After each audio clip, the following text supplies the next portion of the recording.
Hello there, and welcome to the Sleepy History Channel. Tonight, we are drifting back through the deepest story ever told. Not the history of kings or cities, but the vast unfolding of life itself, stretching across oceans of time. This is the story of how a restless planet learned to breathe, how simple chemistry learned to copy itself, and how countless forms rose, changed, vanished, and returned in new guise. It is a history written in stone, ice, bone, and living cells, and it includes you. As we explore the history of life on Earth, we will move through ages when the world looked utterly unfamiliar. Skies changed color. Continents wandered. Entire ways of living appeared, flourished, and disappeared again. Survival was never guaranteed, yet life endured, adapting to fire, ice, impact, and darkness. Each chapter built quietly upon the last, leading from microscopic beginnings to forests, oceans filled with motion, and minds capable of wonder. If you enjoy these gentle journeys, I invite you to like, subscribe, or share a thought below. It helps others find their way here too, one sleepy soul at a time. But for now, there is nothing you need to do. Let your body soften. Allow your eyes to grow heavy. And let your thoughts slow as we travel through the long and astonishing story that shaped everything alive today. Let's begin. The Earth has suffered 5 mass extinctions, and life rebounded each time. The history of life is not a smooth climb. It includes sudden crashes where a large fraction of species disappeared in a geological instant. Scientists recognize 5 major mass extinctions in the fossil record, each driven by different forces. Some were tied to immense volcanic eruptions that altered climate and ocean chemistry. One involved rapid warming and oxygen loss in seas. Another is linked to an asteroid impact that sent dust into the air and collapsed food chains. These events were not only tragedies, they were also turning points that reshaped what was possible. After ecosystems were emptied, survivors expanded into new roles, and evolution explored new forms. Reef communities, ocean predators, and land ecosystems were repeatedly rebuilt, often in surprising ways. The lesson is both sobering and astonishing. Life is vulnerable to sudden change, yet it also carries a deep resilience. Even after the worst losses, the planet did not stay silent for long. Dinosaurs ruled longer than mammals have existed so far. Dinosaurs are often treated like a single dramatic chapter, but their reign was vast. They dominated land ecosystems for well over 100 million years, and they did so across shifting continents and climates. During that time, they diversified into sprinters, giants, armored plant eaters, and fierce predators. Mammals were present too, but for much of that era they were smaller, often living in the shadows, feeding at night, and carving out quieter niches. What is striking is the scale of dinosaur time compared with our own. Mammals have flourished for far less time since the extinction that ended most non-bird dinosaurs. That perspective can change how we imagine normal life on Earth. A world without elephants or humans, yet full of dinosaurs, was not a brief oddity. It was the long standard, and one branch of dinosaurs never vanished at all. It still sings outside your window. The first animals likely appeared before the first trees. It feels natural to picture forests as the starting point for animal life on land. The timeline tells a different story. The earliest animals evolved in the oceans, and they likely appeared before Earth had true trees. For a long time, the planet's land surfaces were bare rock, thin soils, and low-growing plants that hugged the ground. Meanwhile, seas were becoming more complex places. Animal bodies learned new ways to move, sense, feed, and protect themselves. Only later did tall woody plants evolve the structures needed to become trees, creating large forests and new habitats on land. This order matters because it reminds us that life's major inventions are not arranged for our convenience. Animals did not wait for shade and leaves to arrive. They began in water, in darkness, and in microscopic food webs that could support new kinds of bodies. By the time forests rose, animal life already had a deep and intricate history behind it. Every atom in your body was forged in ancient stars. Long before Earth existed, earlier generations of stars lived and died. In their hot cores, simple atoms were pressed into heavier ones. When those stars ran out of fuel, some shed their outer layers into space, and some exploded, flinging newly made elements outward like glittering dust. Over time, that dust mixed into vast clouds that became new stars, new planets, and eventually, this world. The calcium in your teeth, the iron in your blood, and the iodine in your body all began in places far from any ocean or sky. Even gold and uranium trace back to violent cosmic events where matter was crushed and flooded with neutrons. The next time you take a slow breath, you can remember that you are not just on Earth. You are made of deep space history.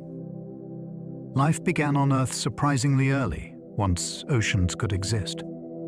Earth formed in a rough, fiery way. It was battered by impacts, heated by molten rock, and reshaped by constant change. Yet within a relatively short span of geological time, the planet cooled enough for stable oceans to gather. Once liquid water could persist, chemistry had a place to linger, concentrate, and repeat. The earliest evidence for life is still debated, but many lines of research suggest that living systems emerged not long after the surface became habitable. That timing is startling. It hints that life might not require perfect conditions, only a workable window and enough time for trial and error. In this view, the first living things were not grand creatures. They were tiny systems that copied themselves, competed for energy, and slowly learned how to endure. From that early start, the planet never truly stopped being alive. For most of Earth's history, every living thing was microscopic. When we picture the past, we often imagine giant reptiles, forests, and roaring oceans. Yet for billions of years, Earth's biosphere was ruled by organisms too small to see without help. The world's greatest dramas played out at the scale of single cells. Microbes formed mats along shorelines. They drifted through water in vast blooms. They lived inside rocks, in hot springs, and in dark seafloor mud where sunlight never reached. They were also Earth's first engineers.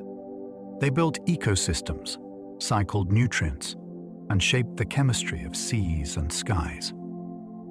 If you could visit that ancient Earth, it might look empty from a distance. Up close, it would be astonishingly busy. Every drop of water would be a crowded city. That long microbial era matters because many of life's core tricks were invented there, and modern creatures still depend on them. Humans arrived in the last blink of Earth's living timeline. Earth is about 4.5 billion years old, and life has filled most of that span. Compared with that immensity, our species is astonishingly recent. Homo sapiens emerged only a small fraction of the way into the story, and written history is thinner still. If you compressed Earth's history into a single day, complex life would appear late, and humans would arrive in the final moments before midnight. That perspective is not meant to diminish us. It can make our existence feel even more extraordinary. We are a branch that grew from countless earlier branches, carrying deep inheritance in our bones, our cells, and our instincts. We also live at a time when we can read rocks, date fossils and reconstruct vanished worlds with surprising precision.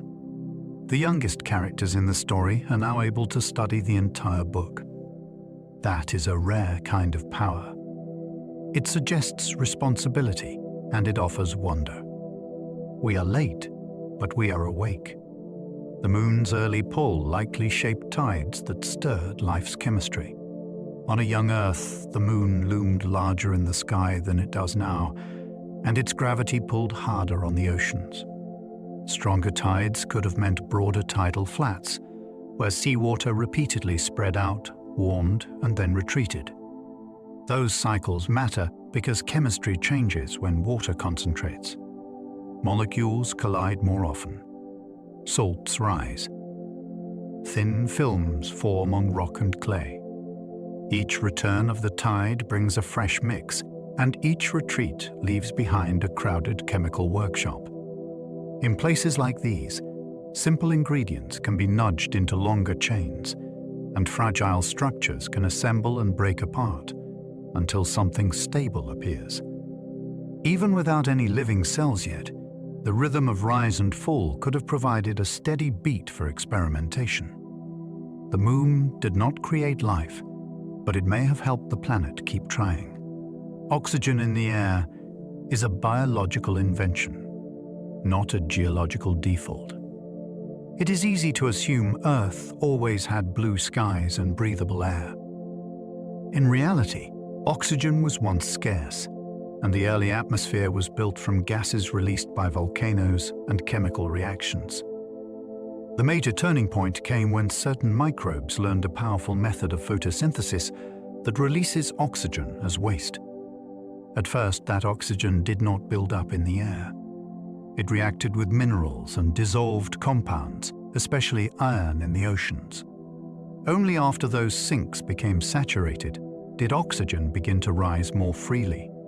The change was revolutionary. It made possible a new kind of energy-rich metabolism, and it helped create an ozone layer that reduced harmful ultraviolet radiation at the surface. It also caused upheaval for organisms adapted to low oxygen conditions. The air you breathe is not just a setting for life. It is one of life's greatest creations, maintained by living cycles even now. A single ancient microbial partnership may explain complex life. Complex cells do not run on size alone. They run on energy, and energy has to be delivered efficiently inside a cell. One of the most compelling ideas in biology is that complex life took off when one microbe began living inside another, and that relationship became permanent. Instead of being digested, the inner partner provided a steady supply of usable energy. Over immense time, it lost many independent features and became the mitochondrium, a tiny structure inside nearly all complex cells today. This arrangement is more than a historical curiosity. It helps explain how cells could afford larger genomes, more internal compartments, and the coordination needed for multicellular bodies. In a sense, your body is built from ancient cooperation that became inseparable. Even now, mitochondria keep their own small genetic traces, like a quiet record of their earlier independence. Complex life may not be a lone invention. It may be a merger that changed everything. Your cells still run on chemistry that predates animals. Inside every cell, there is a constant flow of reactions that keeps life going.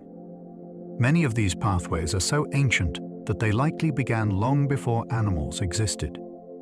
Cells break down sugars to harvest energy. They build proteins from amino acids. They copy and repair genetic instructions. These processes are shared across much of life, from single-celled organisms to whales. That shared chemistry is more than a convenient toolkit. It is evidence of deep ancestry, a set of solutions refined over immense time because they work. Some enzymes in your body resemble versions found in bacteria, not because of coincidence, but because the core logic of metabolism was established early. Even your mitochondria follow patterns that echo microbial energy systems. When you feel your heartbeat or think a thought, it is easy to imagine something entirely modern. Yet the machinery making it possible is ancient beyond intuition. Your body is a living museum that never closes, running exhibits every second.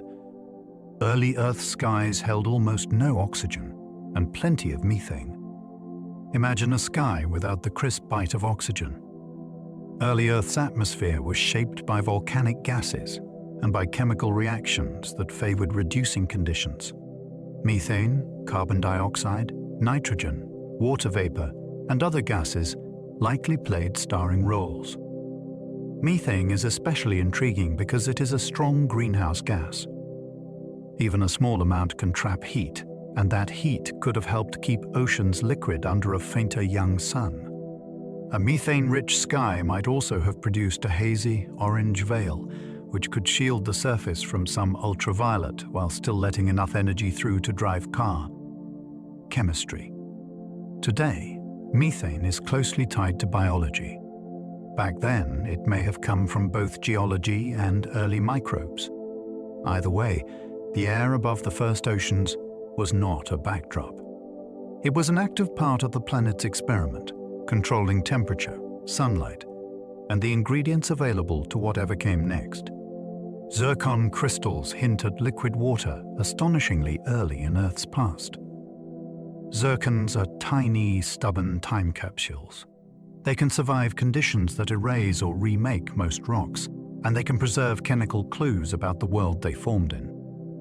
Some of the oldest known zircons, found in ancient sediments, carry signatures that many researchers interpret as evidence for interaction with liquid water. If that reading is right, it suggests that stable water existed very early, even when Earth was still settling from violent beginnings.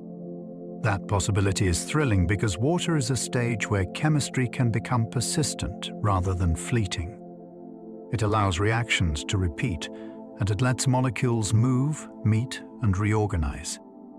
Zircons do not show us potions directly. Instead, they offer hints, like a single shard from a vanished pot. From that shard, scientists infer a world that cooled faster than expected. A quicker cooling means an earlier start for habitability. The oldest rocks are rare because Earth recycles its crust. Earth does not keep neat archives. Unlike the Moon, which preserves ancient scars, Earth is restless.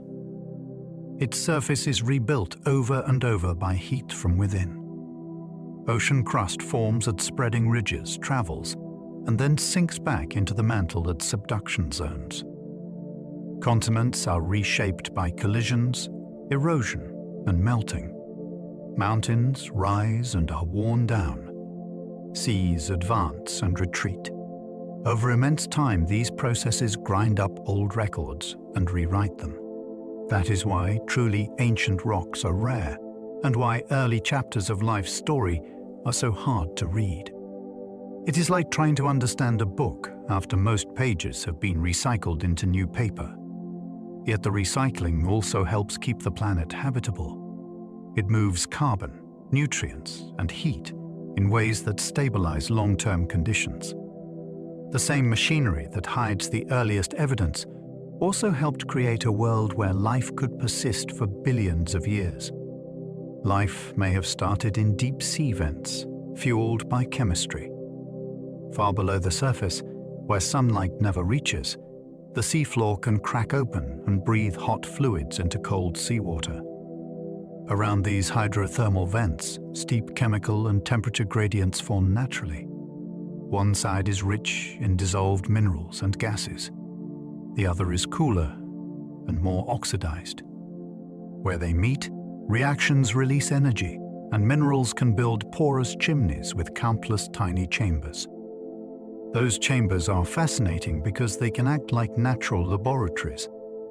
They concentrate molecules, they provide surfaces that catalyze reactions, and they create compartments, which is a key feature of living systems. Some hypotheses imagine early chemistry hitching a ride on these gradients, using them like a battery before true cells existed. Vents also offer protection from surface hazards like impacts and intense radiation. If life began here, it began in darkness, powered by geology. The first food chain would have been chemical, not green, and not dependent on the sun. Other origin ideas begin in shallow ponds, with drying and rewetting cycles. Not every origin story starts in the deep sea. Another compelling setting is the edge of water, where small pools form, evaporate, refill, and evaporate again. These cycles can do something that open oceans struggle to do. They can concentrate ingredients without needing complex machinery. As water dries, molecules that were once scattered become crowded together. Some reactions become easier when building blocks are pressed into close contact, especially on surfaces like clay. Then rain or rising water can rehydrate the mixture, letting newly formed chains fold, break, or combine in fresh ways. Each cycle becomes a test. Structures that fall apart too easily are erased. Structures that persist get another chance to grow. This environment also offers a changing mix of salts, temperatures, and acidity. Those shifts can drive variety, and variety is fuel for selection. In this view, early life emerged from repetition. Not a single spark, but many rounds of chemistry learning what can last. Lightning and ultraviolet light can build life's ingredients in experiments. Sometimes the most dramatic energy sources are also the most creative. In laboratory settings, scientists have shown that energetic sparks or strong ultraviolet light can help assemble organic molecules from simpler gases. The famous early experiments were not perfect replicas of ancient Earth, yet they revealed an important principle. Given the right starting materials, raw energy can push chemistry toward complexity. That idea expands the range of places where life's ingredients might form. Storm clouds crackle with electrical power, and lightning channels can create brief, intense heat. Ultraviolet light can break apart molecules and create reactive fragments that recombine into new structures. Both processes can produce a messy mixture, not a tidy recipe, but messiness can be useful. It creates many options at once. Some will be dead ends. Others might lead to stable building blocks like amino acids, simple sugars, or nucleotide components. The real wonder is not that any one experiment makes life. It is that basic physics can keep supplying the pieces, again and again, until a system begins to copy itself. Some building blocks of life arrive on meteorites and comets. Earth did not invent every ingredient in isolation. Space is filled with dust, ice, and rock that has been chemically processed by radiation and cold over immense spans of time. Some meteorites contain amino acids and other organic compounds, and they also carry minerals that can catalyze reactions. When such material falls to Earth, it delivers more than impact energy. It delivers a chemical starter kit, scattered across land and sea. Early in Earth's history, impacts were more frequent, which means deliveries could have been steady. This does not mean life fell intact from the sky. It means that the line between planetary chemistry and cosmic chemistry is blurred. A comet can bring water. A meteorite can bring carbon-rich compounds. Together, they widen the pool of possibilities available to a young planet. There is also a poetic twist. If the ingredients of life are common in space, then the universe may be quietly preparing many worlds even before they are ready to host living cells. The earliest cells likely lived without oxygen because none existed. Before oxygen became common, life had to run on different chemistry. Early cells were likely anaerobic, meaning they did not use oxygen for energy. Instead, they could have relied on reactions involving hydrogen, sulfur compounds, iron, or carbon dioxide. These pathways are still found in modern microbes that thrive in places where oxygen is scarce, such as deep sediments, hot springs, and the guts of animals. Anaerobic life changes how you imagine the first ecosystems. Without oxygen, energy yields are often lower, so life tends to be small, efficient, and adaptable. The planet's earliest food webs may have been built around chemical gradients and mineral-rich waters rather than sunlight. Anaerobic metabolism also produces distinctive byproducts, including methane in some cases, which can influence climate. This makes early life a planetary force, even at tiny scales. It is strange and wonderful to realize that what feels essential to us, a lungful of air, was once irrelevant and later became dangerous to much of life. Ancient microbes learned to harvest sunlight long before plants. Long before forests, flowers, or even algae as we picture them, microbes began using sunlight as a source of energy. Early versions of photosynthesis may have used pigments that captured light and fed electrons through simple pathways. Some forms did not produce oxygen at all. They used substances like hydrogen sulfide or iron as electron donors instead. Over time, more powerful light harvesting systems evolved, including the water-spitting process that releases oxygen. What matters here is the leap in strategy. Sunlight is abundant, steady, and available across huge areas of ocean. Learning to tap it meant life could expand beyond the limits of localized chemical energy. It also meant food webs could grow more productive, supporting new kinds of relationships and new kinds of competition. These microbes were not just surviving. They were inventing a new economy for the planet, one based on starlight arriving each morning. Even today, much of Earth's living energy begins with microscopic light harvesters, quietly powering everything else up the chain. Photosynthesis slowly turned sunlight into the planet's first food web. At first, Earth had plenty of energy but not much organized biology to use it at scale. Once living systems began capturing sunlight and storing it in chemical bonds, a new kind of abundance became possible. Instead of relying mainly on local chemical fuel, whole stretches of ocean could support steady growth near the surface. That change reshaped who could live where. Producers could multiply in sunlit water, and grazers could follow. Predators could then follow the grazers. With each step, energy moved upward through bodies, waste and decay, feeding decomposers that returned nutrients to the cycle. Over time, the seas began to behave less like scattered oases and more like connected ecosystems. Even today, a large share of the oxygen you breathe and the carbon cycle that steadies climate trace back to this basic pathway. Sunlight became dinner, and the planet learned a new rhythm. Cyanobacteria built layered stone towers called stromatolites. In shallow waters, mats of microbes can trap grains of sand and precipitate minerals, building slow layers like pages added one at a time.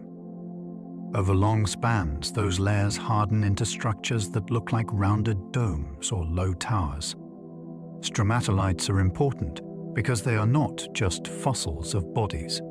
They are fossils of behavior, showing how communities lived together, clung to surfaces, and shaped their environment. Some of the oldest widely accepted evidence for life involves these layered forms, which appear again and again in very ancient rocks. Modern stromatolites still grow in a few places, often where conditions discourage grazing animals that would otherwise tear the mats apart. That link is striking. When grazers are absent, microbial architecture returns. It suggests that early Earth may have been filled with these living carpets, building stone monuments so gradually that an entire era could pass between layers. The Great Oxidation Event changed oceans, rocks, and the sky. For a long time, oxygen produced by photosynthetic microbes did not accumulate much in the air. It was quickly consumed by reactions with seawater chemicals and exposed rocks. Then the balance shifted. Oxygen began to persist, and Earth crossed a threshold that transformed the planet's surface chemistry. Minerals that form only in low oxygen conditions became rarer. New oxidized minerals appeared.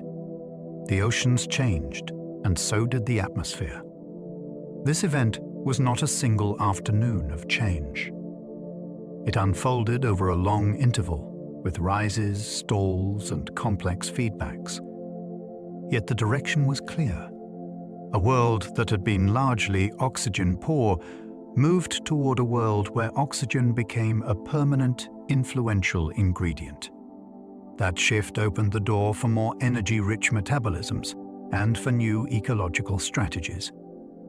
It also rewrote the planet's protective chemistry by helping create an ozone layer. One biological innovation ended up reshaping the entire stage of Earth. Oxygen once poisoned many microbes, triggering an early die-off. To organisms adapted to an oxygen-free world, oxygen was not a gift. It was a reactive threat. Oxygen can damage cellular components by creating aggressive chemical fragments that attack membranes and genetic material. When oxygen began spreading more widely, many microbes faced a crisis. Some retreated to environments where oxygen stayed low, such as deep sediments and sealed pores in rock. Others evolved defenses, including enzymes that neutralize harmful byproducts. A few lineages learned to use oxygen, and they gained a powerful advantage because oxygen-based metabolism can extract far more energy from food. This created a dramatic divide. Places that once supported familiar anaerobic communities became hostile, and new oxygen-tolerant communities expanded. If you could have watched it unfold, you would not see crowds or flames.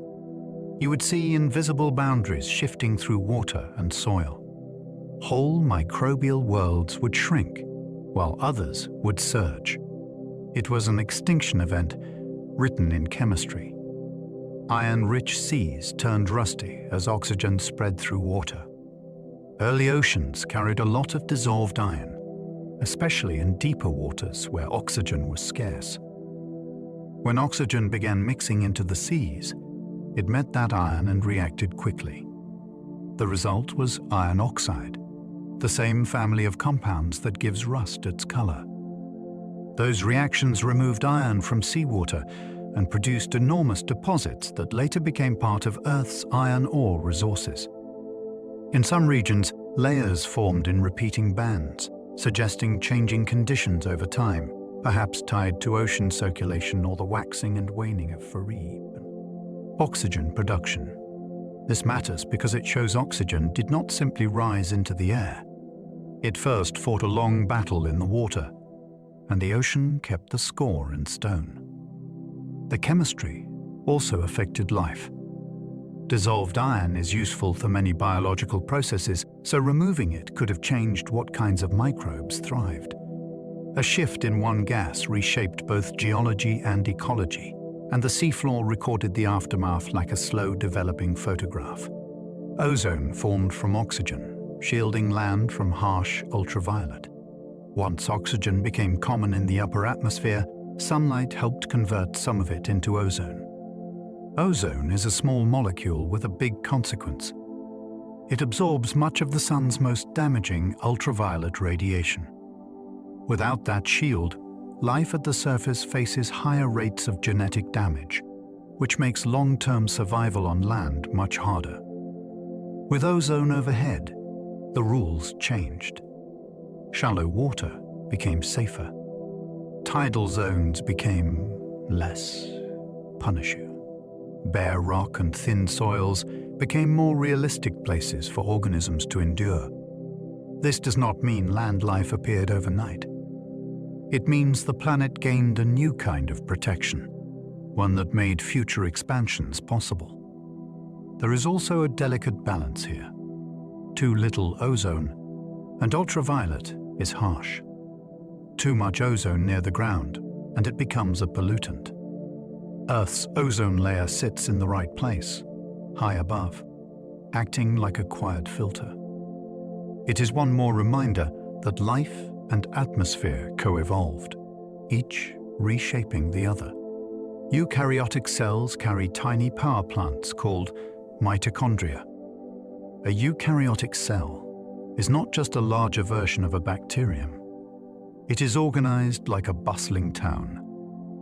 It has internal compartments, membranes that form specialized spaces, and a nucleus that protects its genetic library. Mitochondria are central to that design because they supply the energy that makes all this organization affordable. Inside them, molecules are processed through linked reactions that end in a strong electrical gradient across a membrane. That gradient is then tapped to build the cell's main energy currency. The result is a steady supply that can support complex tasks, including moving cargo along internal scaffolding, regulating genes with fine control, growing to larger sizes without starving the interior. Mitochondria also play roles in signaling, in managing certain kinds of stress, and in controlled cell death, which helps protect multicellular bodies from ET damage. When you feel tired after exertion, you are feeling limits in this system. When you heal and grow, you are watching it succeed. Much of complex life's pace is set by these tiny engines. Mitochondria were once free-living bacteria that moved inside another cell. Evidence for this origin is scattered through modern biology like a set of fingerprints. Mitochondria have their own small genome, and it resembles bacterial genomes in key ways. They divide by splitting, rather than being built from scratch like many other cell parts. They also have double membranes, which fits the idea of one cell being engulfed by another. Even the machinery they use to make proteins has bacterial features, which is why some antibiotics can affect mitochondrial function as a side effect. Over time, many genes that once belonged to the inner organism shifted into the host's nucleus, tightening the partnership until separation became impossible. This transfer created a new kind of cellular life, one where different genetic systems had to coordinate as a single unit. It is a remarkable thought. A cell swallowed another cell, and instead of ending the story, it started a new chapter. In your body, this ancient merger is repeated in every cell, every moment, as mitochondria replicate, communicate, and power the whole. Chloroplasts in plants also began as captured bacteria. Plants and many algae perform photosynthesis inside chloroplasts, and these structures carry their own inherited clues. Like mitochondria, chloroplasts contain a small genome. They divide by fission, and they have double membranes.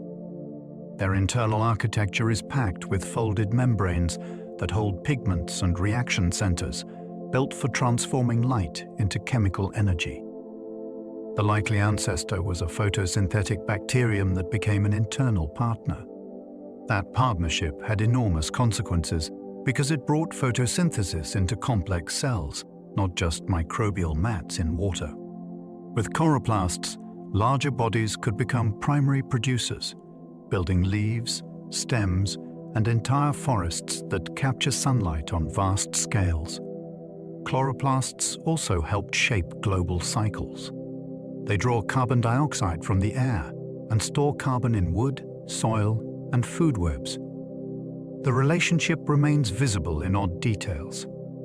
Chloroplast genes are inherited in distinctive ways in many plants, and their protein-making machinery still echoes bacterial roots. A captured microbe helped turn sunlight into landscapes.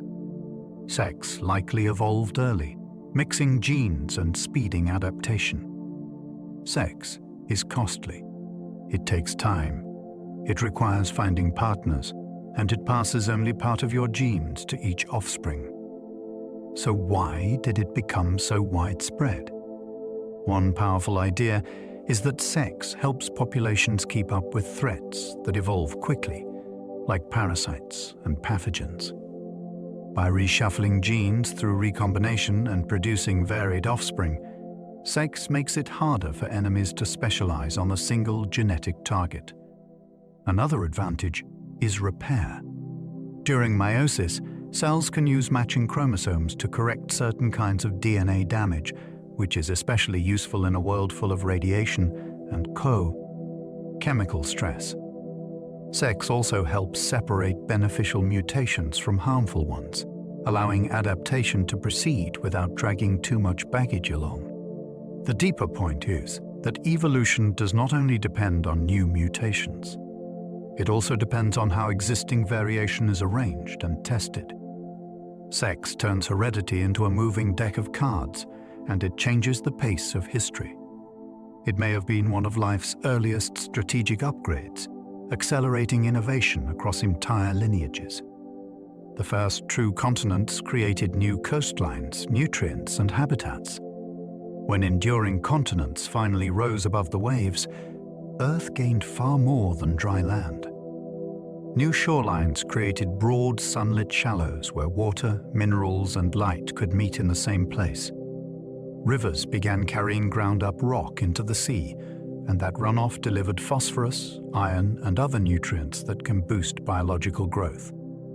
Erosion also made clays, and clay surfaces can concentrate molecules and encourage complex reactions. On land, even before forests, bare rock and thin soils offered fresh real estate for microbes and early plant pioneers. Coastlines also change fast in geological terms. Bays open and close. Deltas shift. Tides flood and retreat. Each change creates new niches, and new niches invite experimentation. A planet with continents is a planet with edges, and edges are where many ecological revolutions begin. Plate tectonics helped stabilize climate by recycling carbon. Earth's surface is not a single unbroken shell. It is a set of moving plates that collide, pull apart, and slide past one another. That motion does something subtle and vital. It helps regulate carbon dioxide over long spans of time. When carbon dioxide builds up, warmer temperatures and rainfall speed up the weathering of rocks on land. Weathering pulls carbon into rivers, then into the ocean, where it can become locked into carbonate minerals. Later, plate movements can drag some of that carbon down into the mantle, and volcanism can return some of it to the air. This is not a perfect thermostat, and it does not prevent ice ages or hot periods. Yet it provides a powerful long-term feedback that can keep Earth from becoming permanently frozen or permanently overheated. In a sense, the planet breathes carbon through rock, sea, and fire, and life has ridden out on that slow breath. Snowball Earth episodes may have frozen oceans nearly worldwide. At least a couple of times, Earth may have tipped into a state where ice spread from poles toward the tropics, reflecting sunlight and driving even more cooling. When ice covers more of the planet, less solar energy is absorbed, and the chill can feed on itself. The idea of a near global freeze sounds like the end of the story, yet geological clues suggest Earth escaped these deep cold traps. One reason this is so fascinating is the scale. It is not a regional winter. It is a world that may have looked like a bright white marble from space. If oceans were sealed under ice, sunlight would be scarce for surface life, and circulation would change. These episodes may have stressed ecosystems severely. They also may have set the stage for later bursts of diversity by forcing life to innovate under pressure. When the ice finally retreated, coastlines and nutrients would have been rearranged, and the world would have felt newly made. Life survived global ice with refuges near vents and open water. Even in a world wrapped in ice, Earth is not uniform. Heat still leaks from the interior, and hydrothermal regions can keep pockets of water active. Under thick ice, the ocean can remain liquid, and in some scenarios, cracks or thin areas could allow limited light to penetrate. Microbes are particularly good at enduring extremes because they can slow metabolism, share genes, and exploit chemical energy that does not depend on sunshine. Some organisms may have lived near seafloor vents, feeding on chemical gradients as they do today in dark ocean depths. Others may have persisted in briny channels within ice, where salts keep water from freezing completely. Survival in such conditions would not be comfortable or plentiful. It would be stubborn and minimal. That is the point. Life does not require a wide, welcoming world. It requires a few places that keep working. When the climate later warmed, those survivors could expand outward, repopulating seas that had been quiet for ages. After great freezes, weathering may have pumped carbon dioxide back up. A frozen planet can build up a surprising problem: too much trapped carbon dioxide. If ice limits rainfall and weathering, the usual processes that remove carbon dioxide from the atmosphere slow down. Volcanic activity, however, does not stop. Over long periods, eruptions and outgassing can keep adding carbon dioxide to the air. Eventually, that greenhouse buildup can become strong enough to weaken the grip of ice. Once melting starts, dark water and exposed rock absorb more sunlight, which accelerates warming. The aftermath could be dramatic. Rapid thawing would produce intense erosion and floods, grinding fresh rock and washing minerals into the ocean. That mineral pulse could fertilize biological growth, and biological growth can pull carbon back down again. In this view, Earth's climate does not only swing. It recovers through linked processes that involve rock, air, water, and life. The freeze is not the final act. It is one movement in a larger cycle, and the next movement may be a rush of warmth and chemical renewal. Multicellular life evolved many times, not just once. It is tempting to imagine a single moment when cells decided to become bodies. The evidence suggests something more creative. Multicellularity appears to have evolved independently in several lineages, including animals, plants, fungi, and multiple groups of algae. That means the benefits of cooperation were discovered again and again. Cells working together can grow larger without losing efficiency, and larger size can deter predators or help gather resources. Groups can also specialize. Some cells handle movement. Others focus on digestion, structure, or reproduction. Once specialization begins, a new kind of evolution takes over. Selection can act on the whole organism, not just on individual cells. This makes possible organs, tissues, and complex life cycles. The repeated origins also hint at a threshold. Under the right conditions, the step from single to many may be easier than it seems. It is like discovering that many different cultures invented music. The impulse was there, waiting for the right instruments. The Ediacaran world hosted strange, soft-bodied creatures unlike today. Before the familiar parade of shells and bones, the oceans hosted communities that can feel like a message from an alien shore. The Ediacaran period left behind fossils of soft-bodied organisms with quilted forms, frond-like shapes, and discs that do not fit neatly into modern groups. Some may have been early relatives of animals. Some may represent experiments that later vanished entirely. These creatures lived on or within microbial mats that covered seafloors, and their world may have been quieter in one sense, with fewer large predators and fewer hard defenses.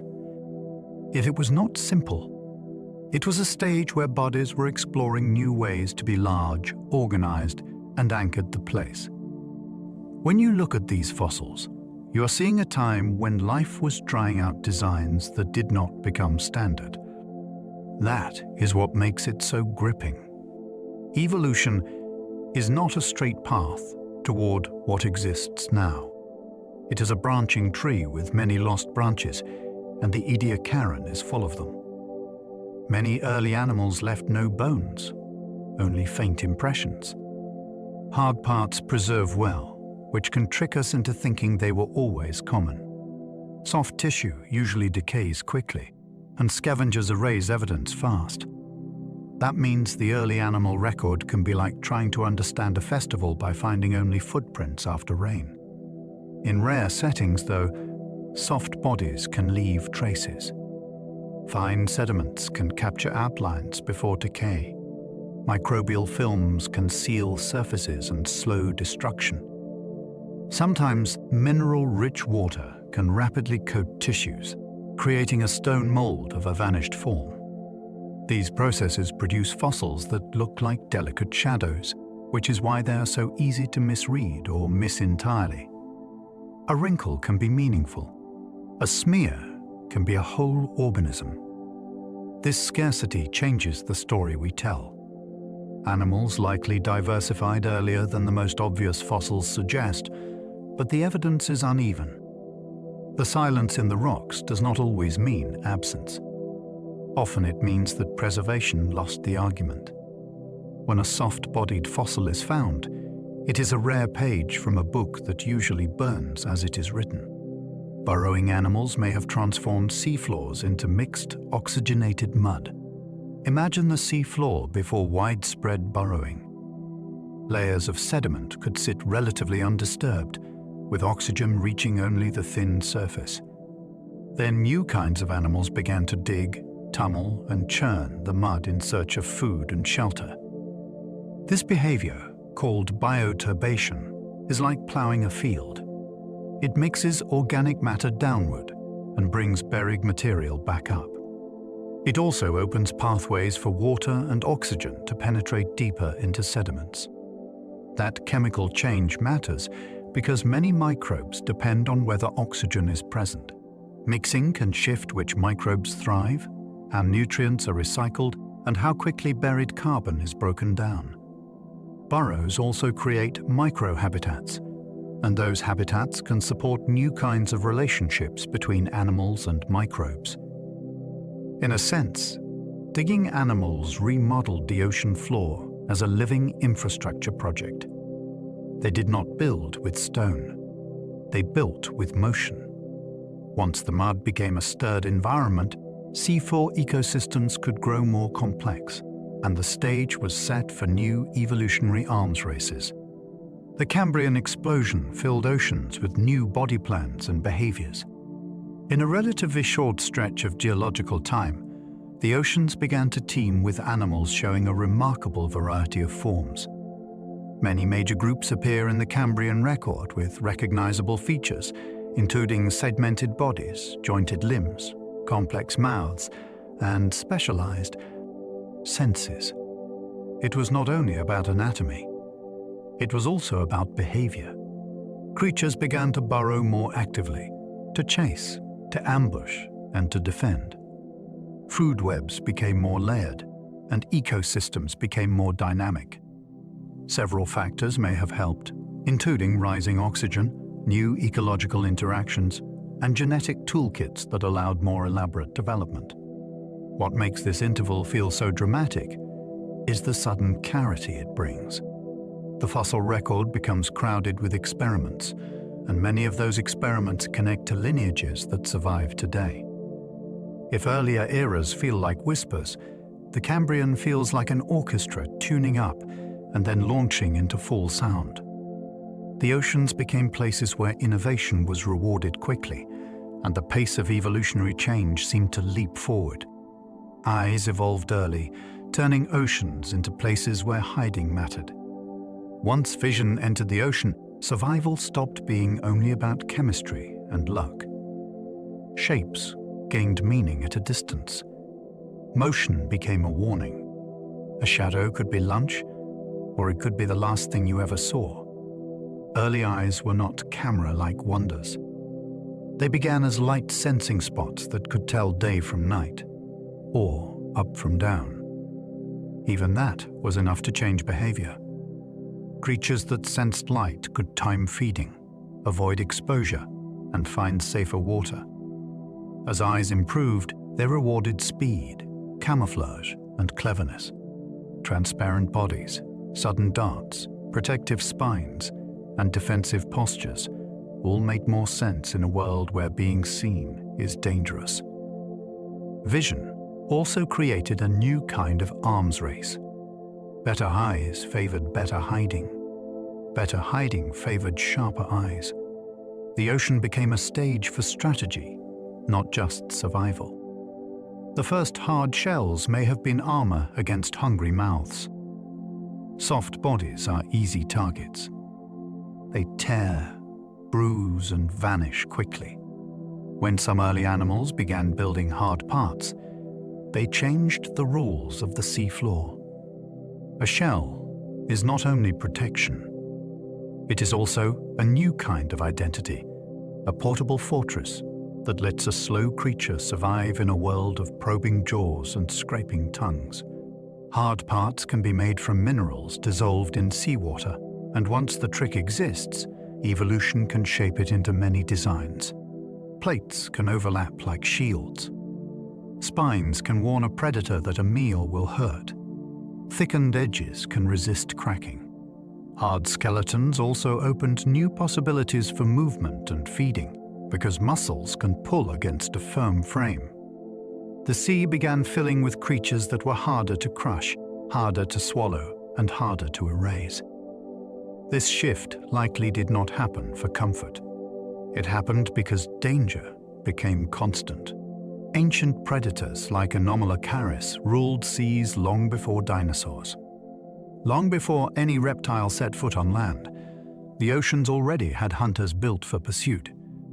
Anomalocaris was one of the most famous, a large swimmer for its time with a flexible body, wide swimming lobes and grasping front appendages that could seize prey.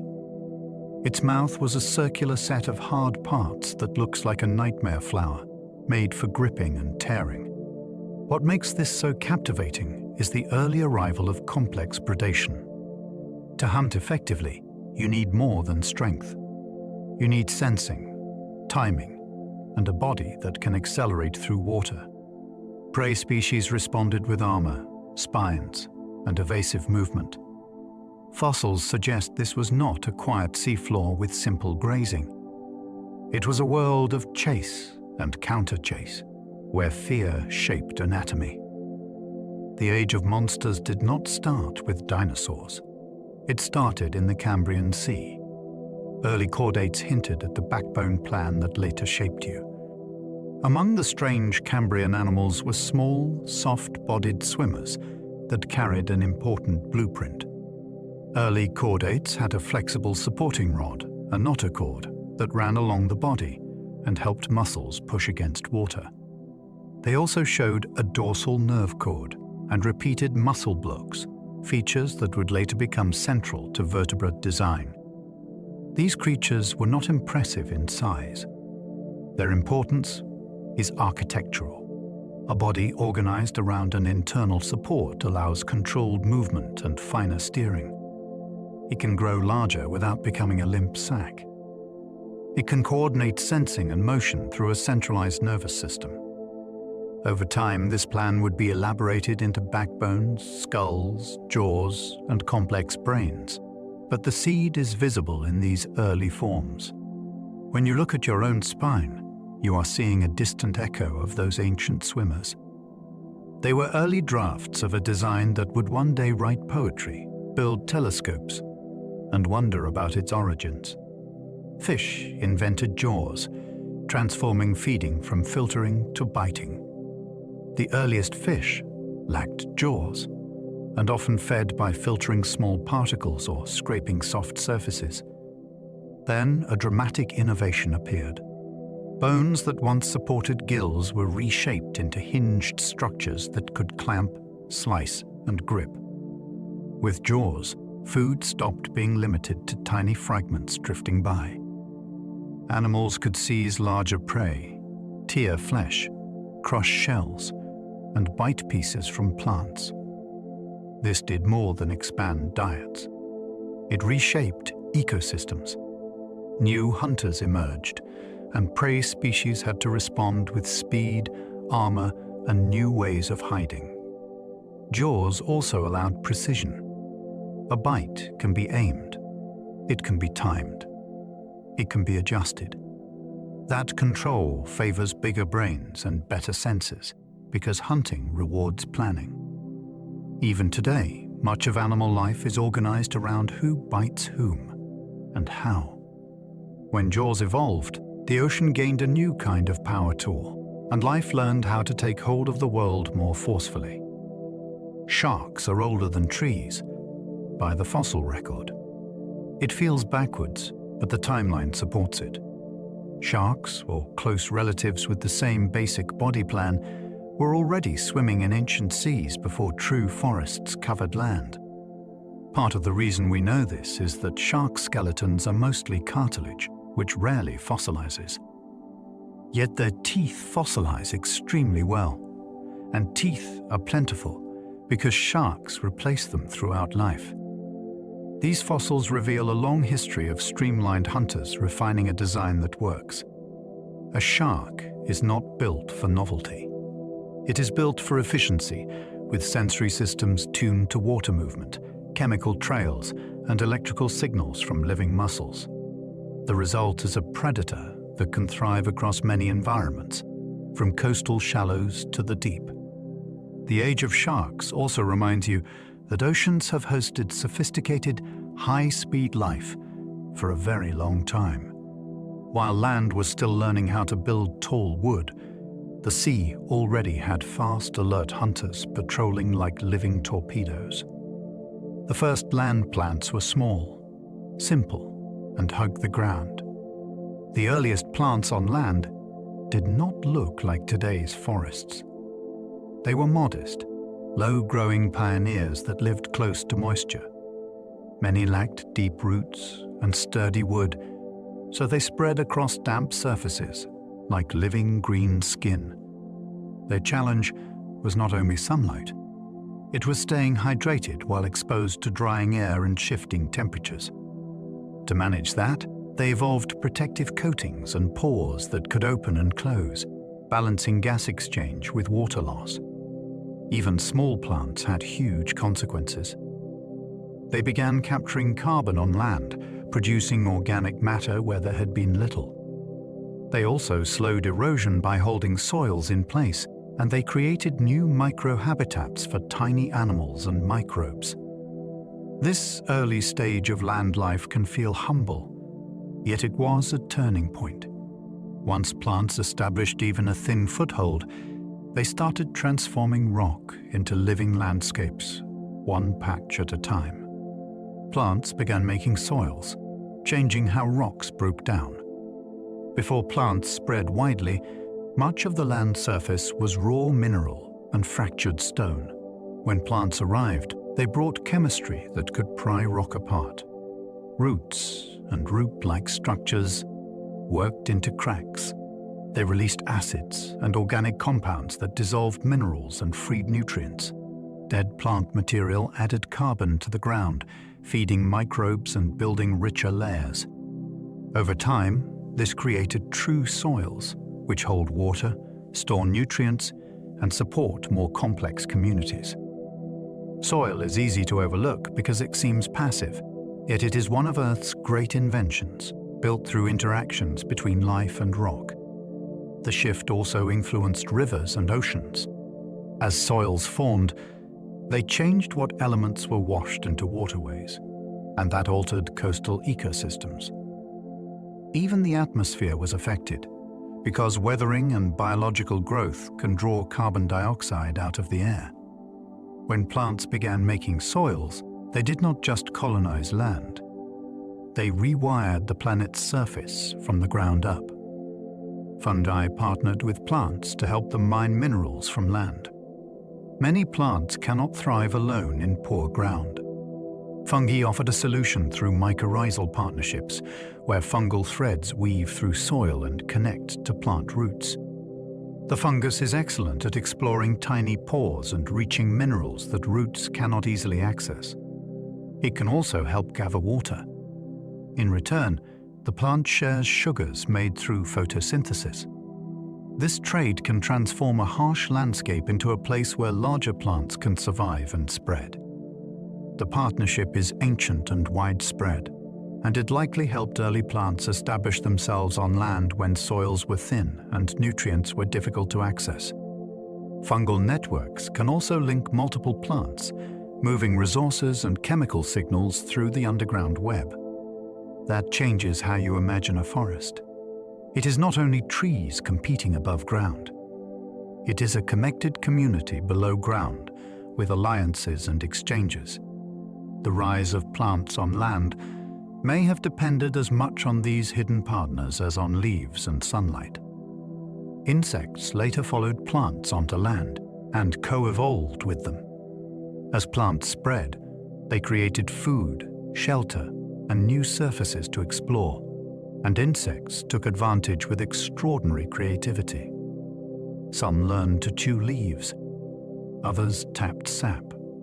Some used plant tissues as nurseries for larvae, while adults flew between patches of greenery to find mates and resources. Plants responded in turn. They evolved toughened tissues, irritating chemicals, and clever structures that discouraged eating. Insects adapted again, developing specialized mouthparts and detox tools that let them exploit particular species. Over time, this back and forth helped drive diversity on both sides. It also reshaped entire ecosystems because insects became key pollinators, decomposers, and prey for larger animals. Their small size hides their influence. A landscape full of insects is a landscape full of movement, and a landscape without them would quickly unravel. When insects and plants began their long relationship, life on land gained a buzzing, crawling engine of change that could evolve quickly and spread widely.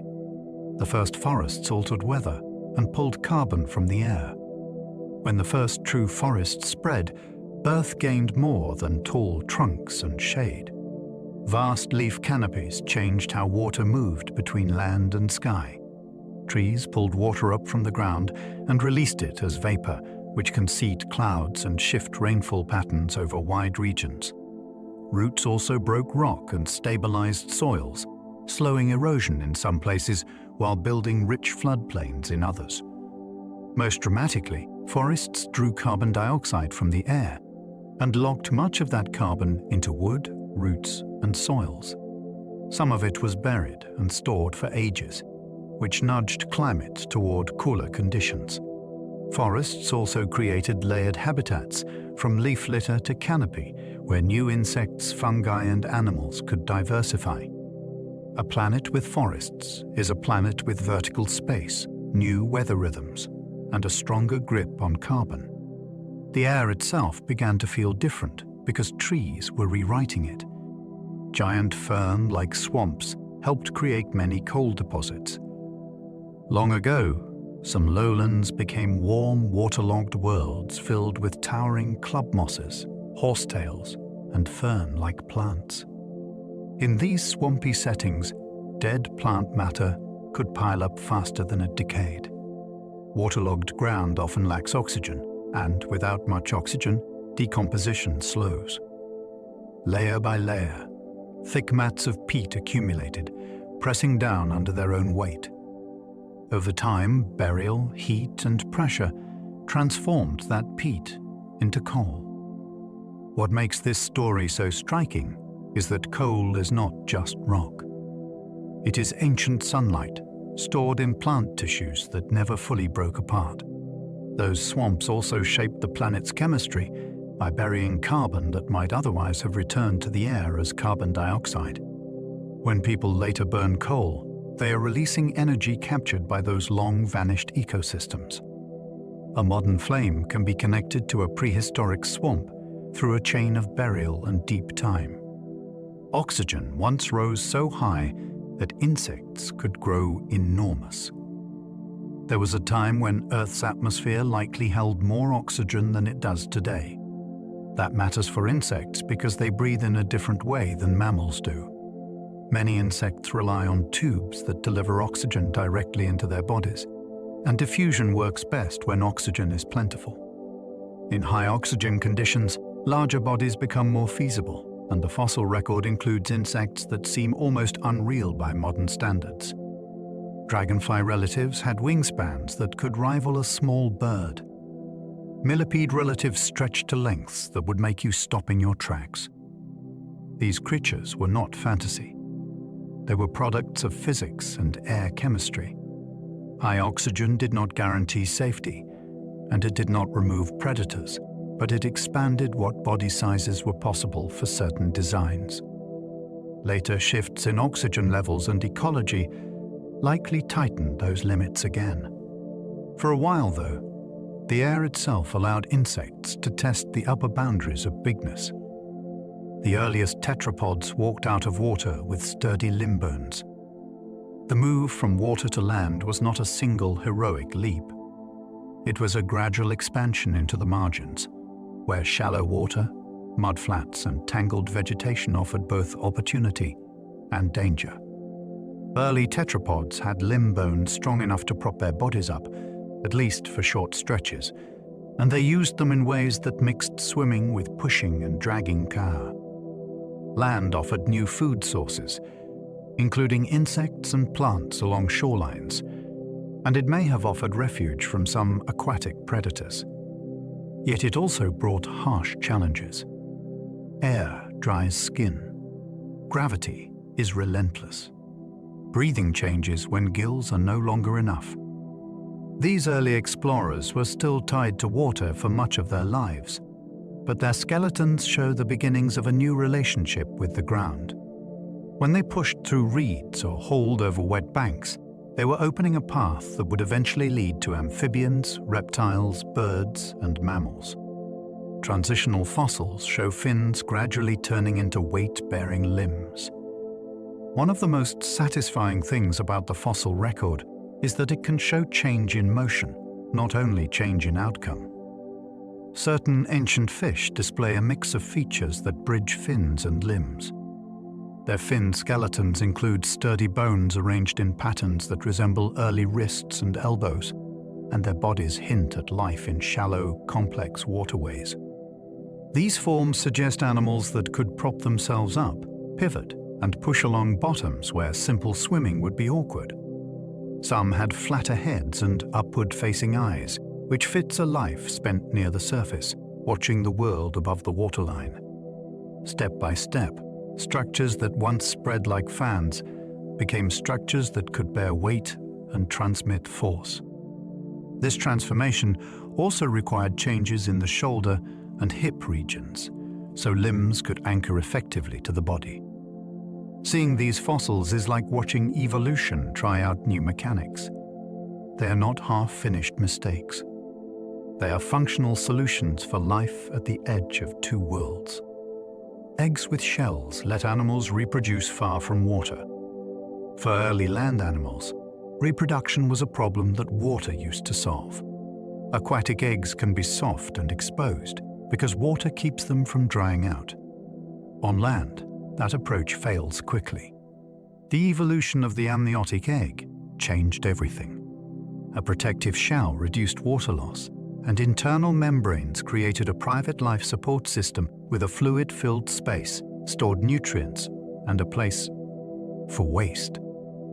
This meant embryos could develop on land without needing to be laid in ponds. It also meant parents could spread into drier habitats, away from crowded shorelines.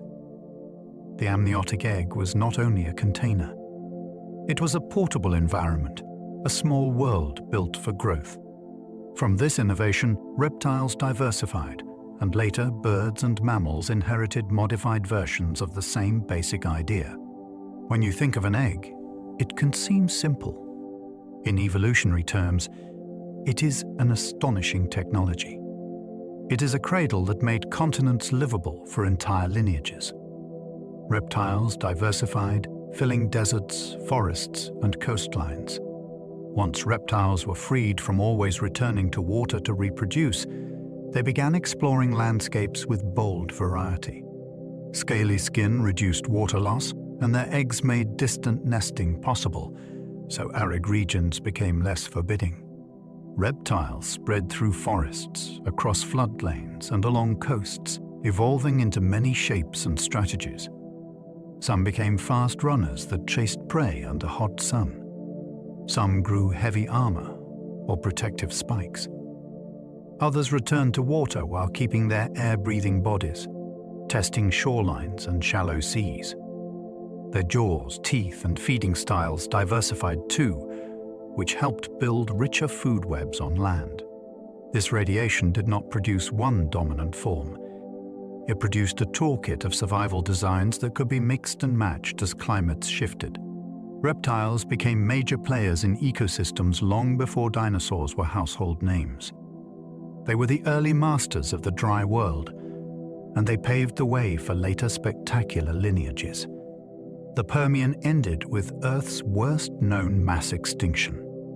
Near the end of the Permian period, life faced a disaster unlike any other that we can clearly see in fossils.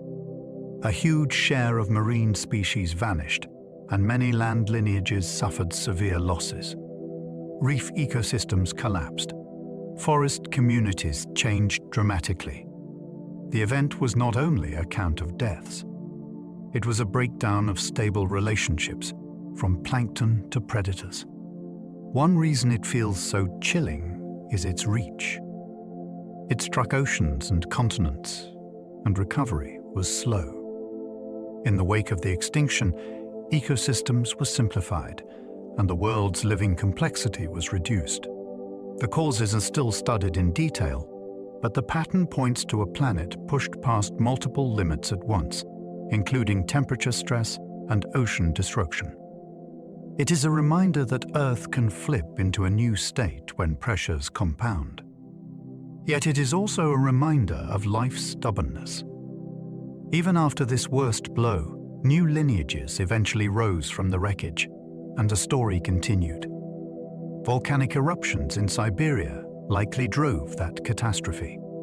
A leading suspect behind the end Permian crisis is a vast episode of volcanism known as the Siberian Traps. Instead of a single volcano, imagine enormous regions where lava poured out repeatedly, covering huge areas over long spans of time. This kind of activity can release immense amounts of carbon dioxide and other gases, which can drive warming and disrupt climate patterns. It can also release compounds that alter atmospheric chemistry and stress ecosystems on land. In the oceans, warming can reduce oxygen levels and change circulation, which puts many marine species under pressure. Volcanic gases can also lead to acidification, which is especially hard on organisms that build shells or skeletons from minerals. What makes this scenario so compelling is that it links deep Earth processes to surface life on a global scale. The planet's interior can reach up and rewrite biology. The Permian disaster may have been life caught in the fallout of Earth's own plumbing, turned suddenly extreme. After the Permian collapse, ecosystems took millions of years to recover. After the worst extinction, the world was not instantly refilled with new wonders. Recovery took time because rebuilding an ecosystem is not like replacing a missing animal. Food webs depend on many layers, and those layers must return in a workable order. First, survivors had to stabilize basic cycles of nutrients and energy. Then, new species had to evolve and spread into empty groves. On land, plant communities needed to re-establish, which then allowed herbivores to expand, which then allowed predators to follow. In the sea, reefs and complex habitats had to be rebuilt from simpler beginnings. For long stretches, ecosystems likely looked sparse compared with what came before, and some environments may have been unstable, with repeated setbacks. This slow recovery is one of the most important lessons of deep time. Extinction can be fast. Rebuilding is slow. When diversity returned, it did not restore the old world exactly. It produced new arrangements, new dominant groups, and new possibilities. The catastrophe ended an era, and the recovery began the next. The Triassic saw the first dinosaurs, small and often bipedal. In the aftermath of the Permian catastrophe, ecosystems were wide open. Many niches were empty, and the world was rebuilding with new players. During the Triassic, early dinosaurs appeared as relatively small animals, and many walked on two legs. That posture freed the front limbs for grasping, balance, and quick turns, and it also made fast running more efficient. These early dinosaurs did not immediately rule the planet. They shared landscapes with many other reptile groups, some of which looked just as promising. What helped dinosaurs succeed was flexibility. They spurred into different habitats, adapted to different diets, and endured environmental swings that challenged less adaptable lineages. Fossils show a gradual rise rather than an instant takeover, which makes their story feel earned. They began as outsiders in a recovering world, and over time, they became the headline act. Pangaea later split, reshaping climates and opening new oceans. When most land was stitched into one supercontinent, the interior could be harsh. Far from the sea, regions tended toward extreme heat and dryness, and seasons could be intense. As plate tectonics pulled Pangaea apart, coastlines multiplied. New, shallow seas formed. Ocean currents changed direction and strength, and those currents carry heat like moving rivers, so climate patterns shifted with them. Isolation also mattered. Once continents separated, populations were cut off, and evolution began running in parallel, producing distinct regional lineages. You can think of it as nature copying a script onto several stages at once, then improvising different performances on each stage. The breakup also created new mountain ranges and basins, which changed rainfall and created fresh habitats. This was not just geology. It was a reshuffling of opportunity. When the map changed, the story of life changed with it. Pterosaurs were the first vertebrates to achieve powered flight. Long before birds, pterosaurs mastered the sky. They did not fly with feathered wings. Their wings were membranes stretched mainly along an elongated fourth finger, which created a flexible airfoil that could be tuned in flight. Some were small enough to perch and launch quickly. Others grew enormous, with wingspans that rivaled small aircraft. Taking off was the hard part for an animal that size, and evidence suggests some used a strong four-limbed launch, vaulting upward like a pole vaulter before catching cow. Air. Once aloft, they could glide long distances, hunt fish, snatch prey from land, or patrol coastlines like living kites. Their bones were lightweight yet strong, and their heads could be highly specialized, sometimes with crests that may have helped with display or balance. When vertebrates first took to the air, they did it with pterosaur wings. The first true mammals lived alongside dinosaurs, mostly small and nocturnal. Early mammals were not giants striding through open plains. They were often small, quick, and cautious, living in a world dominated by larger reptiles. Night offered an advantage. Cooler air, fewer large visual hunters active, and opportunities to feed without constant competition. This lifestyle likely shaped mammalian senses. Hearing became more refined. Smell became more central. Fur helped with temperature control, and it also offered stealth and insulation for small bodies. Many early mammals ate insects, seeds, and other small foods that were plentiful but required nimble jaws and precise teeth. This is where mammals began building their signature toolkit, including complex chewing that extracts more nutrition from food. The astonishing part is their patience. They persisted for tens of millions of years without being the biggest animals around. They were not waiting for dinosaurs to disappear as a plan. They were simply surviving well, and survival kept the door open for later expansion. many dinosaurs grew feathers, long before birds took to skies. Feathers did not begin as flight equipment. Many likely started as insulation, helping small dinosaurs hold body heat through cooler nights and changing seasons. Others may have been used for display, turning bodies into living signals for mating and social behavior.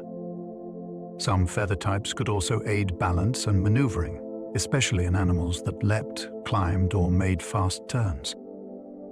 Fossils preserve an array of feather structures, from simple filaments to more complex forms that resemble modern feathers in shape and branching. That variety suggests a long period of experimentation, with different lineages refining different uses. Over time, certain dinosaurs combined feathered limbs, lightweight skeletons, and altered shoulder structures in ways that made controlled gliding, then powered flight, possible. When you see a bird feather today, you are looking at a feature with deep roots that served many purposes before it ever met the open sky. Birds are living dinosaurs, not distant cousins. This idea can feel surprising until you follow the clues. Birds share key skeletal features with certain theropod dinosaurs, including aspects of the hip, the wrist, and the arrangement of limb bones. Their hollow bones, air sac breathing system, and egg-laying reproduction also fit naturally within that dinosaur heritage. Over time, some dinosaurs became smaller, lighter, and more specialized for quick movement and aerial behavior. Feathers, originally useful for warmth or display, became essential for flight in the line that led to birds. The result is that the dinosaur story did not end completely at the mass extinction. It changed form. Modern birds are the surviving branch, still carrying dinosaur anatomy in every hop and wing beat. This reframes daily life in a delightful way. A pigeon on a ledge is not just an urban animal. It is a living descendant of a lineage that once ruled the land, now thriving in a different way. Some dinosaurs brooded nests, showing parental care like modern birds. Fossils do not only preserve bones, sometimes they preserve behavior. Certain dinosaur finds show adults positioned over nests in a posture that strongly suggests brooding, as if warming eggs and guarding them. This kind of care changes the odds for offspring dramatically. Eggs protected from temperature swings, scavengers, and trampling have a better chance to hatch. Parental attendance can also allow nesting in safer locations, including colonies where many adults watch over many nests. Careful nesting behavior hints at more complex social lives because it requires timing, site selection, and sustained investment. It also suggests that some dinosaurs were not solitary reptiles in the popular imagination. They were animals with family strategies, and those strategies likely shaped evolution by favoring traits that support learning, communication, coordinated defense. When you picture a dinosaur, it is worth remembering that some were not only hunters or grazers. Some were parents, sitting through long hours to bring the next generation safely into the world. Flowering plants rose late, then rapidly transformed land ecosystems. For a long time, landscapes were dominated by plants that reproduce with spores or exposed seeds. Then flowering plants appeared, and they introduced a new approach to reproduction that could be both efficient and flexible. Flowers offer targeted attraction, guiding animals toward pollen transfer rather than relying only on wind. Fruits and enclosed seeds offer protection and new ways to spread, including hitching a ride inside an animal that later moves and deposits seeds elsewhere. This innovation reshaped habitats quickly. Different flower structures encouraged specialization, and that specialization can drive rapid diversification. Forests changed in composition, and so did food webs, because new leaves, nectar, and fruits created new diets. Flowering plants also altered the look of seasons because flowering and fruiting cycles added new pulses of color and resource availability. Their rise was not just a botanical event. It rewired the entire land community, from insects to birds to mammals, by changing what was available and when. Pollinating insects and flowers evolved together in tight partnerships. Once flowers began offering nectar and pollen as rewards, insects became more than casual visitors. They became couriers. Over time, many insects and flowering plants shaped each other through a back and forth of advantage. Plants with structures that guided a visitor to brush against pollen had better reproduction. Insects that could find, reach, and handle certain flowers gained reliable food. This process can lead to remarkable fit. Some flowers match the length of a particular tongue. Some open at specific times of day. Some use scent trails that speak directly to insect senses. Insects respond with specialized mouthparts, behaviors, and even preferences that keep them returning to the same species of plant. These partnerships also create networks. A meadow can become a web of timed blooms and insect schedules, with each relationship supporting the next. It is a reminder that evolution does not only sharpen claws and teeth. It can also shape cooperation, where two very different lives become linked through mutual benefit. A rock from space helped end the age of dinosaurs. Near the end of the Cretaceous, an asteroid struck what is now the Yucatan region, releasing an immense burst of energy. The impact excavated a vast crater and hurled debris into the atmosphere. That debris likely ignited fires over wide areas, and it also lofted dust and aerosols high enough to dim sunlight. With less sunlight, temperatures dropped, and photosynthesis faltered, which is devastating because food webs depend on primary production. Oceans and land ecosystems both felt the shock, and many large animals, including most non-bird dinosaurs, could not ride out the chain reaction. What makes this event so haunting is its suddenness on a geological clock. A long, stable world can be overturned by a single day of violence. Yet the story is not only about an ending. It is also about the opening it created. After the loss, survivors expanded, and the next era began. The Chicxulub impact triggered fires, darkness, and global cooling. In the minutes after the strike, the shock was local and unimaginable. In the days and weeks after, the consequences became global. Debris blasted high into the atmosphere fell back through the air, heating it enough to ignite widespread fires in many regions. Smoke and soot rose into the sky, and fine dust and sulfur compounds likely joined it, forming a veil that blocked sunlight. With dimmer days, temperatures dropped, and seasons became harsher. Plants struggled, and when plant growth faltered, food webs began to collapse from the bottom up. In the oceans, reduced light would have weakened plankton, and that loss rippled upward to larger animals. What makes this event so chilling is the chain reaction. The impact was one moment. The aftermath was a long, tightening squeeze on life's basic energy supply, until only the adaptable and the lucky could persist. Massive volcanism in India may have worsened that crisis. Around the same boundary in time, Earth was also reshaping itself through colossal eruptions in what is now India. The Deccan traps represent repeated outpourings of lava that covered huge areas and released gases over long intervals. Volcanic carbon dioxide can drive warming, while sulfur compounds can promote short-term cooling and acid rain. Either way, the climate system is stressed, and stressed systems become unstable. If ecosystems were already strained by volcanic shifts before the impact, the asteroid's blow could have landed on a planet that was not in balance. If volcanism surged after the impact, it could have slowed recovery by keeping oceans and skies chemically unsettled. This is not a simple choice between one cause and another. It may have been a grim duet, with impacts delivering sudden shock and volcanism adding prolonged pressure.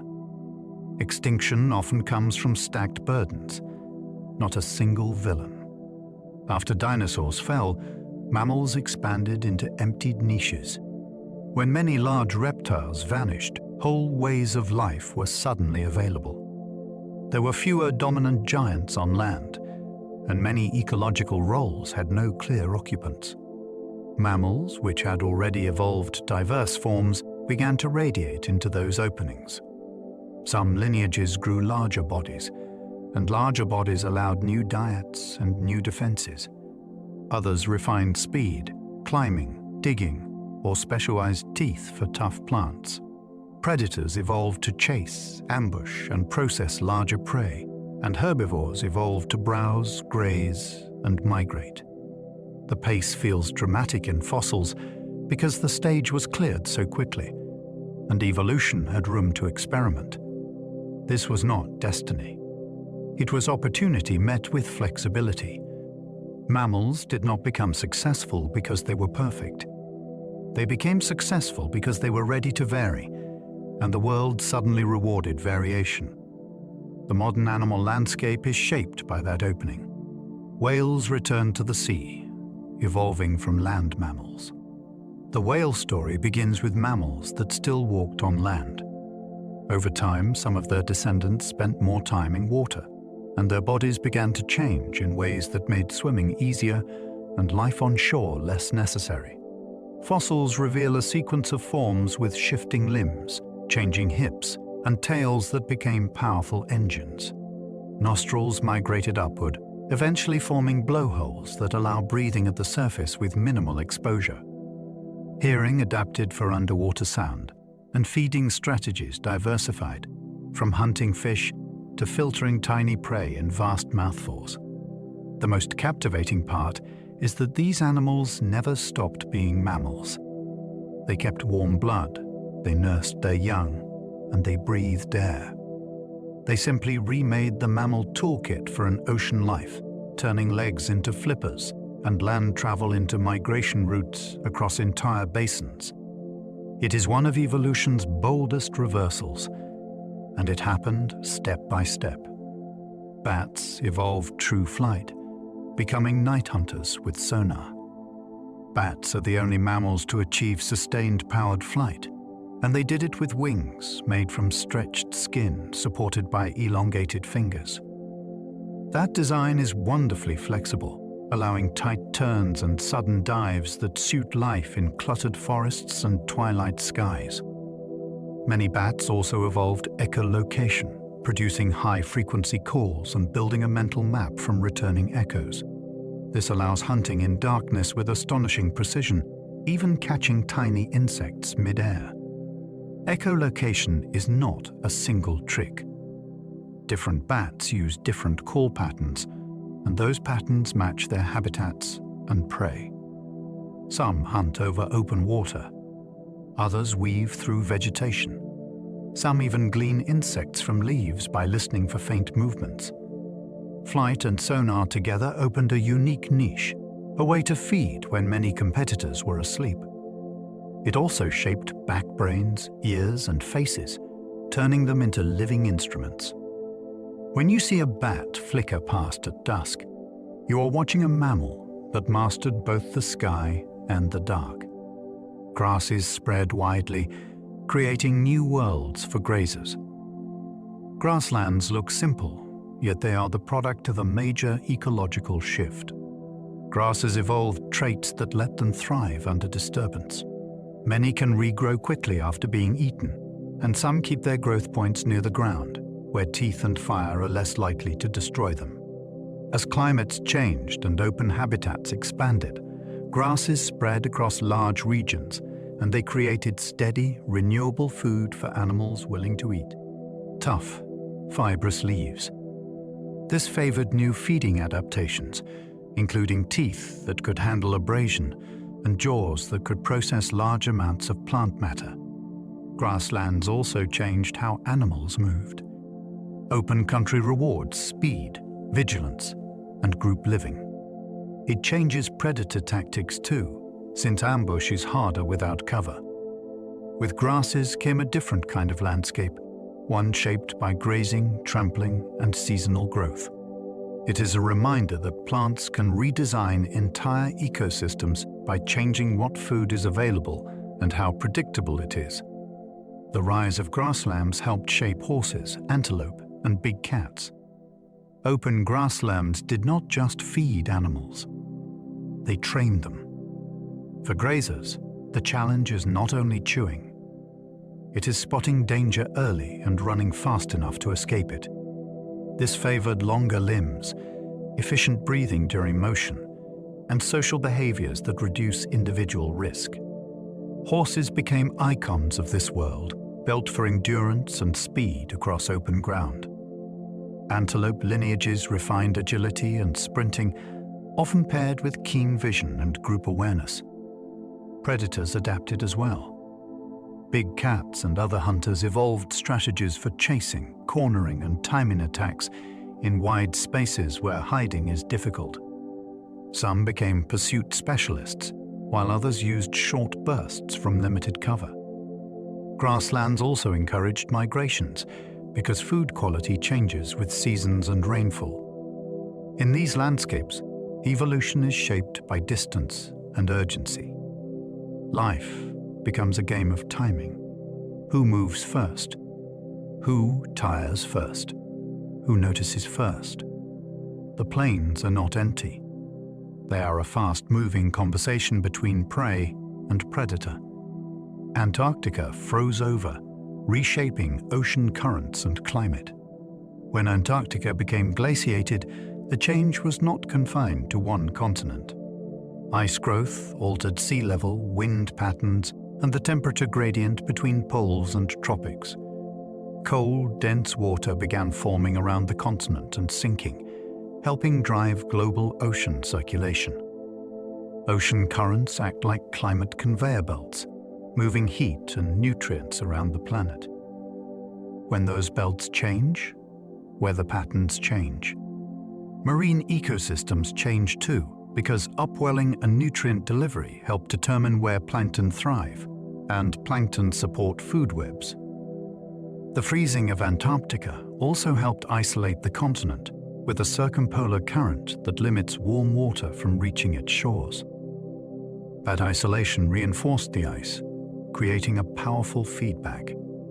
Over time, the world entered a cooler overall state, with larger ice volumes and different rhythms of glaciation. This moment shows how geography can steer climate, and how climate can then steer the course of evolution by altering habitats on land and in the sea. The Isthmus of Panama formed, redirecting oceans and changing weather. When the land bridge between North and South America rose, it did more than connect two continents. It also reworked the oceans. By narrowing and eventually blocking the seaway between the Pacific and Atlantic, it changed how water flowed, how salt was distributed, and how heat was transported. Those shifts matter because salinity affects density, and density helps drive deep circulation. Changes in circulation can influence climate far from the tropics, including rainfall patterns and storm tracks. The new land connection also triggered a famous biological exchange. Animals moved between the continents, and ecosystems were reshuffled as newcomers arrived, competed, and sometimes replaced earlier residents. On land, mountains and valleys formed new habitats and new barriers.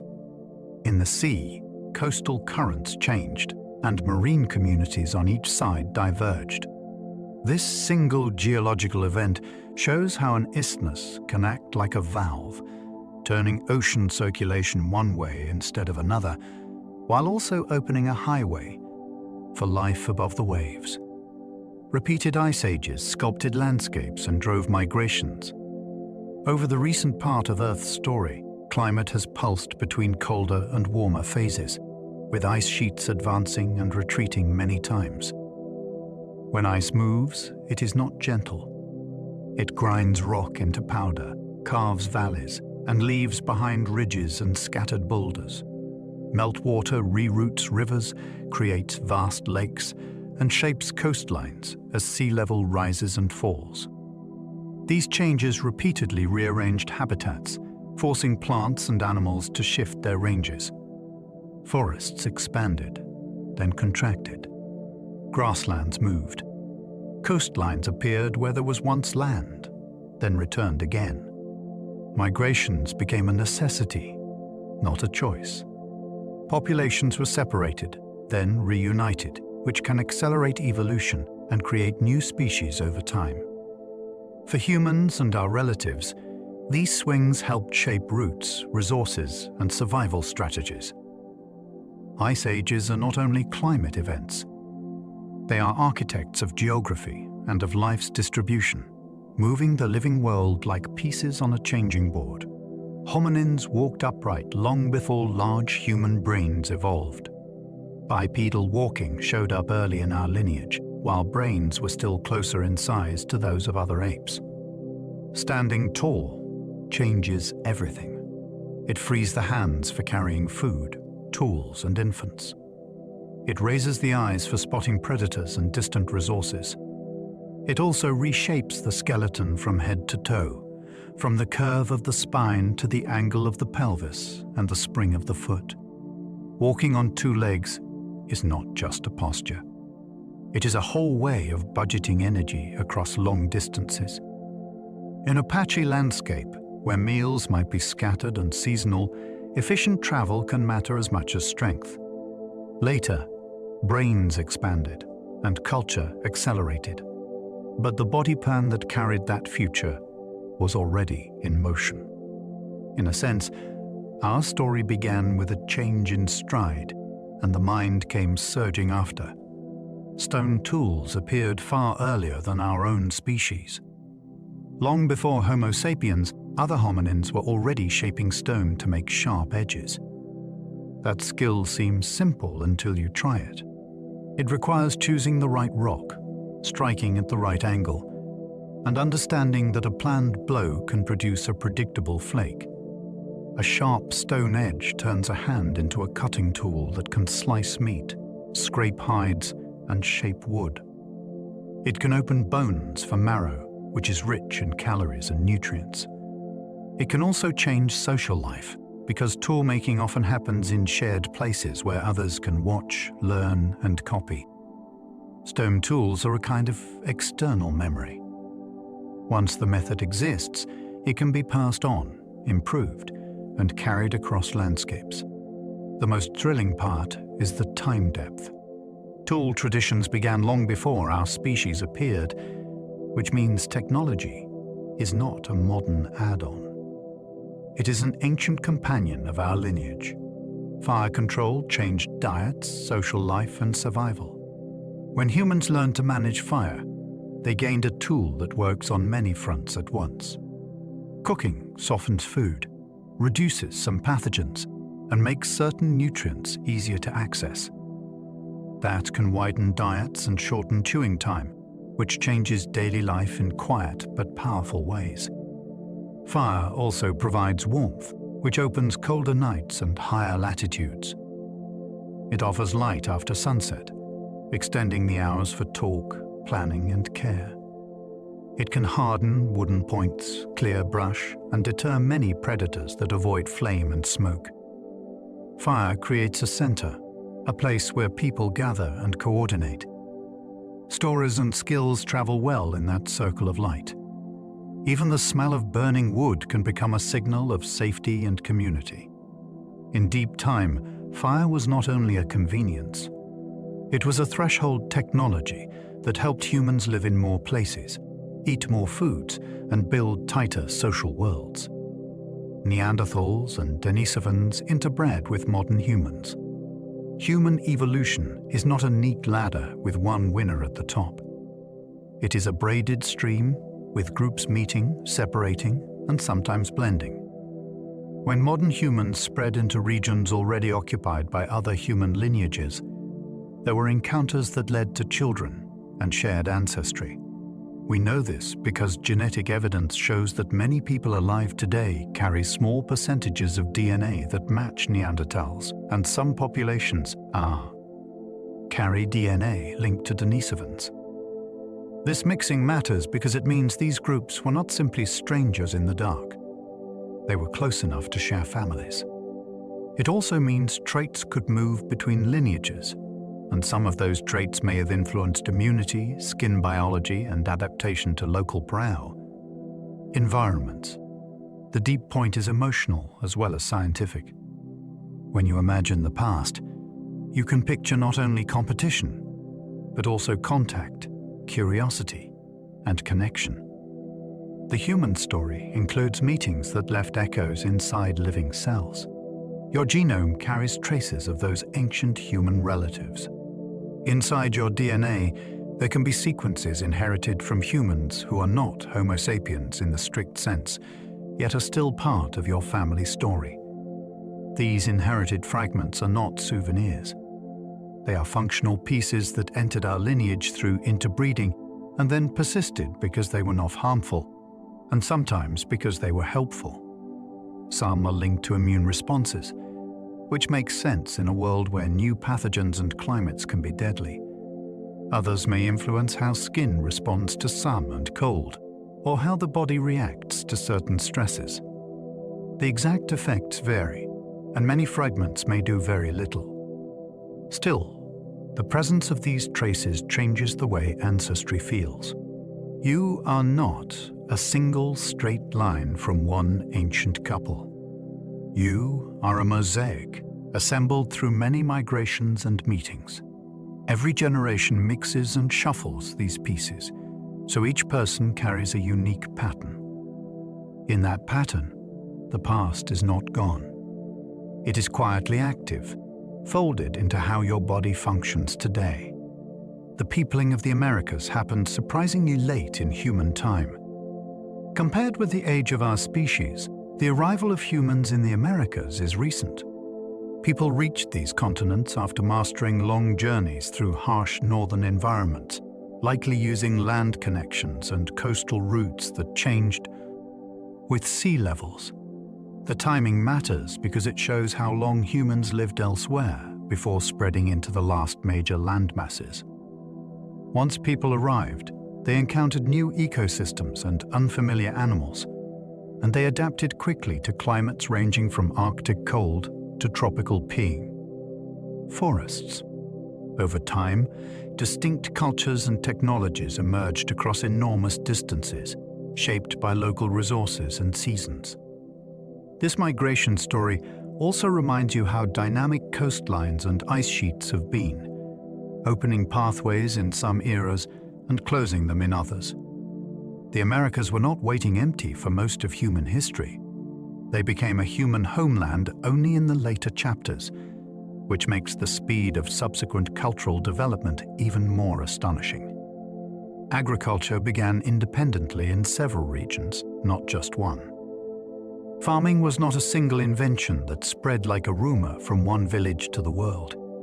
It emerged in multiple places as different peoples learned that certain plants could be encouraged, stored, and replanted. This shift required observation across seasons, patience, and a willingness to invest work now for food later.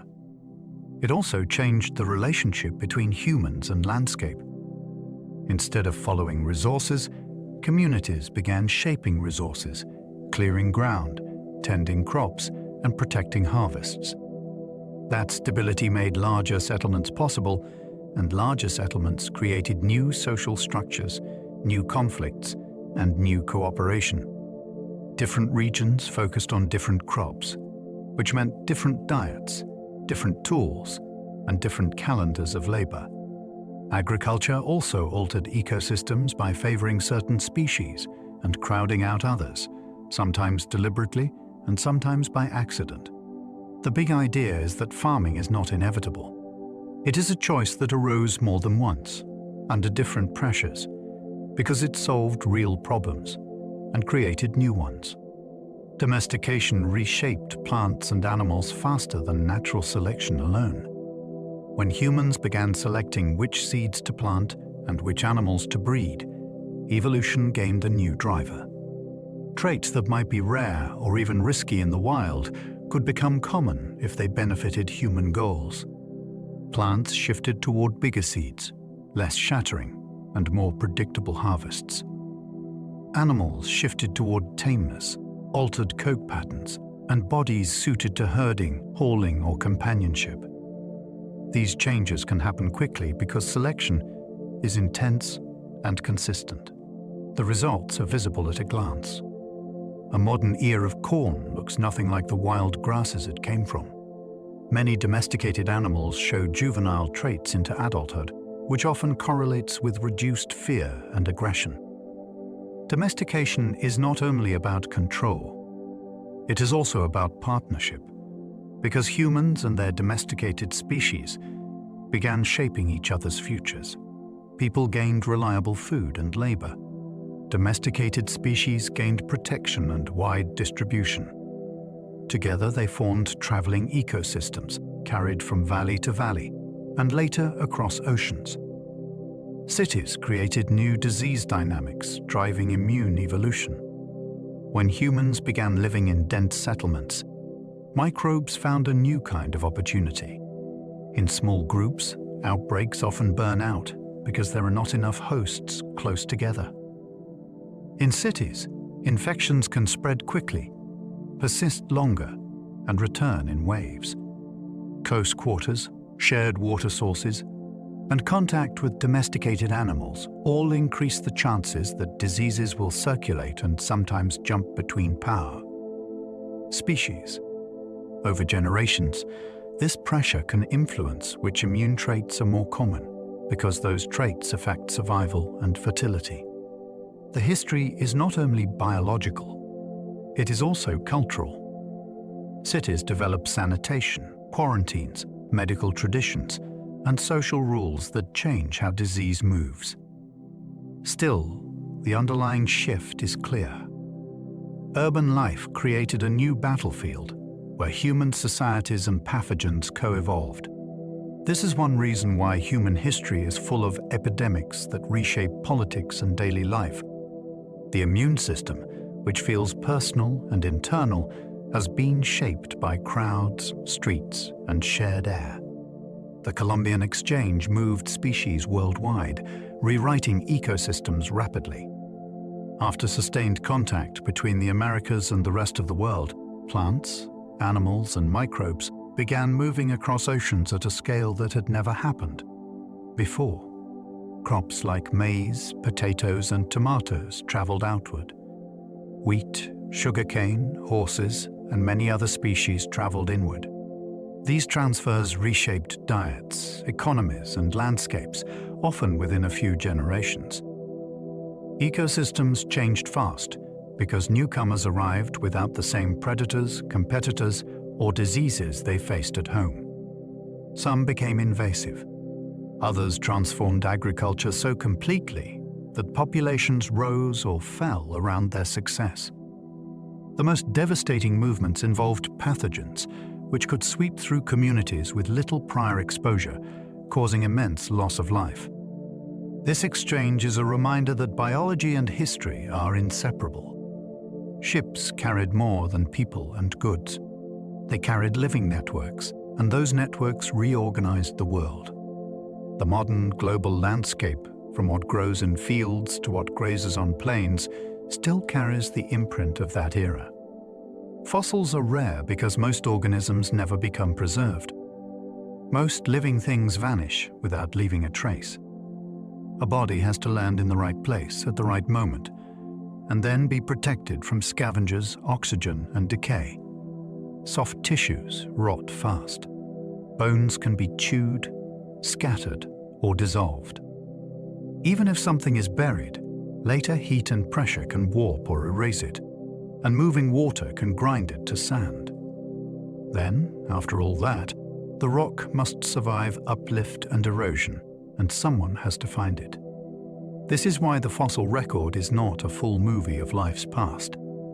It is a scattered set of frames, with long gaps and surprising jumps.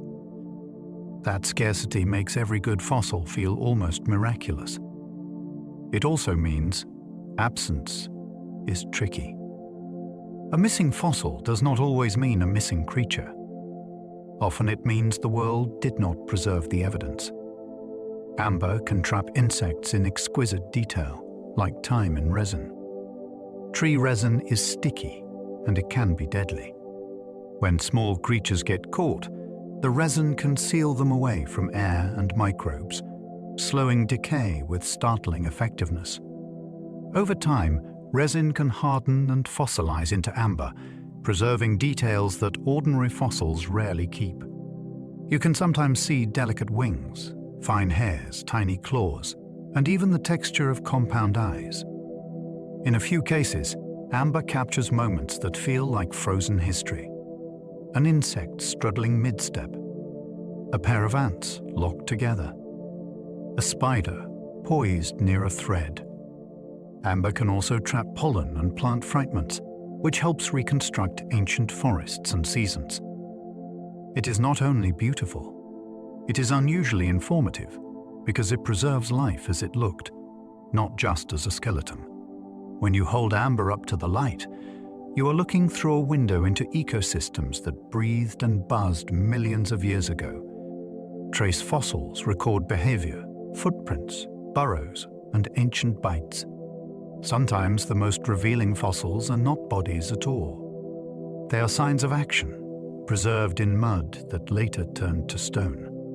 Footprints can show how an animal walked, whether it traveled alone or in groups, and how fast it might have moved.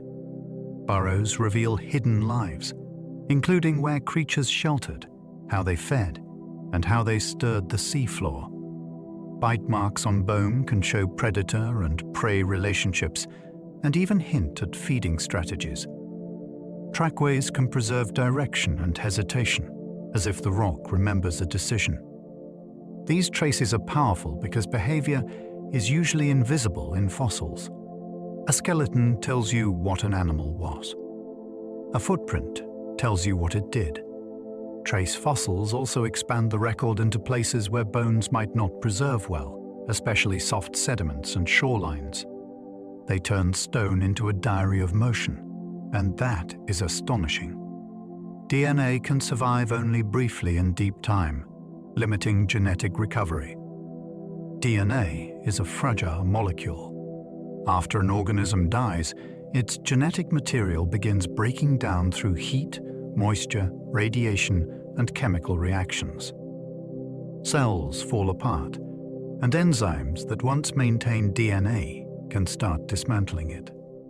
Over long spans, strands fragment into pieces that become too short and too damaged to read reliably. That is why scientists cannot simply extract clean genomes from most fossils, especially those tens of millions of years old. Instead, ancient DNA studies are usually limited to relatively recent remains in the geological sense, often from cold or stable conditions that slow decay. This limitation shapes what we can know. We can learn a great deal from bones and rocks, but genetics does not reach forever.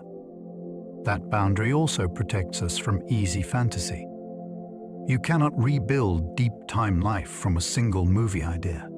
The past is recoverable, but not all of it is recoverable in the same way. Molecular clocks estimate divergence times, but rely on careful assumptions. Even when fossils are missing, genes can still hint at timing.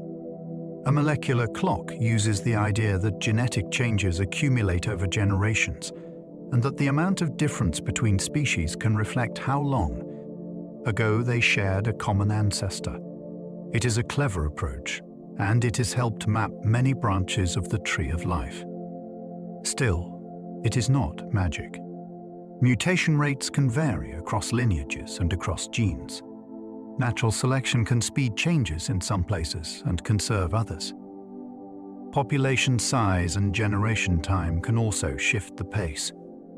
Because of this, molecular clocks need calibration points, and fossils are often used to anchor the timeline. When the anchors are uncertain, the dates can drift. The best results come from combining multiple genes, multiple models, and multiple fossils, then checking whether the story stays consistent. When it works, a molecular clock is like hearing a rhythm beneath the rock record. It can reveal hidden chapters, but only with disciplined care. Earth's magnetic field shields life from solar and cosmic radiation. Earth's magnetic field acts like an invisible umbrella, deflecting many charged particles that stream from the sun. Without that protection, more radiation would reach the upper atmosphere, and atmospheric loss could become more severe over long time spans. The field also shapes dramatic auroras, which are visible signs of energetic particles being guided toward the poles. What is especially fascinating is where the field comes from. Deep inside Earth, a churning, electrically conducting outer core generates the field through a dynamo process. This means biology benefits from the planet's internal motion, even though life never touches the core directly. The magnetic field is not perfectly steady. It weakens and strengthens, and it can even flip polarity over geological time. Yet it persists, and its persistence helps keep Earth a stable home for surface life. When you think about habitability, you can picture oceans and air. You can also picture a protective force generated far below that quietly reduces a constant cosmic hazard. Deep microbes may outweigh all humans, living kilometers underground. Life is not confined to sunlit surfaces. Microbes inhabit deep sediments, buried rocks, and fractured crust, sometimes kilometers below the ground or sea floor. Down there, they may live slowly, with long generation times and low energy budgets. Some feed on hydrogen produced by rock-water reactions. Others use chemicals released by radioactive decay or by mineral transformations. These organisms challenge our instincts about what a habitat is. They do not need plants. They do not need daily cycles. They need chemistry, water, and enough time. Estimates suggest the deep biosphere could represent a substantial fraction of Earth's total microbial biomass. If that is true, then a great deal of life is hidden from casual view, living in darkness beneath our feet. This changes how you imagine the planet. Earth is not only a surface garden, it is also a living interior, with microbial communities that persist in places we once assumed were sterile. Horizontal gene transfer let microbes swap abilities like chemical tools. In multicellular life, genes usually pass from parent to offspring. Microbes often play by additional rules. Through horizontal gene transfer, they can share genes across lineages, sometimes through direct contact, sometimes through viral carriers, and sometimes by picking up DNA from their surroundings. This process can spread useful abilities quickly, such as new metabolic pathways or resistance to toxins. It is one reason bacterial evolution can feel fast and surprising. A microbe does not always have to wait for a lucky mutation. It can acquire a working solution that another organism already tested. This gene sharing blurs the concept of a simple family tree. In parts of microbial evolution, the story looks more like a web, with connections between branches. It also means ecosystems can behave like learning communities, where successful strategies travel. When you picture early Earth, this matters. It suggests that once a useful biochemical trick arose, it could spread, accelerating the planet's biological creativity. Symbiosis can create new kinds of organisms, not just new traits. Evolution is often framed as competition, yet cooperation can be just as transformative. Symbiosis happens when different species live closely together for long periods, and the partnership can become so integrated that it creates something new. Some symbionts provide energy or nutrients. Others offer defense, camouflage, or chemical abilities their hosts do not have. Over time, Partners can become dependent, and the combined system functions like a single organism. This is not a rare curiosity. Coral reefs depend on algae living inside coral tissues. Many animals rely on gut microbes to digest foods they could not process alone. Lichens are a classic partnership between fungi and photosynthetic partners, forming a body neither could build by itself. These examples show a deeper point. Selection can act on relationships, not only on individuals. When symbiosis becomes stable, it can open evolutionary paths that are otherwise unreachable. Life does not only invent through mutation, it also invents through alliance. Evolution has no final goal, only survival in changing environments. It can be tempting to see the history of life as a march toward humans, intelligence, or complexity. The evidence does not support that story. Evolution works through variation and selection. Traits that help organisms survive and reproduce tend to spread, and traits that fail tend to disappear. What counts as helpful changes with the environment, which means there is no permanent finish line. Sometimes simplicity wins. Sometimes specialization wins. Sometimes a lineage thrives for millions of years and then vanishes when conditions shift. Advanced is not a biological guarantee. It is a human label. The real pattern is adaptation to local realities, and those realities can be brutally specific. Saltier water, colder nights, new predators, new diseases. Evolution is less like a ladder and more like a branching set of experiments running at once. The wonder is that it keeps producing solutions, even without a plan. Life persists by fitting the moment it is given. Some species appear almost unchanged, yet still evolve quietly. When people call an animal a living fossil, they usually mean its overall shape looks similar to ancient relatives. That appearance can be real, yet it can also be misleading. A body plan can stay stable if it already fits a long-lasting lifestyle, like cruising coastlines, burrowing in seafloor mud, or hunting in deep water. Stability does not mean stagnation. Populations still adapt to shifting temperatures, new diseases, and changing food sources. Genes can change in ways that do not alter the silhouette, such as immune defenses, metabolism, and timing of reproduction. Even behavior can evolve without leaving obvious marks on bones. This is why the phrase unchanged should be held gently. The outside can look familiar, while the inside keeps tuning itself to the present. Evolution is always happening. Sometimes it shouts through new forms. Sometimes it whispers through small adjustments that keep an old design working. Mass extinctions act like resets, opening doors for new winners.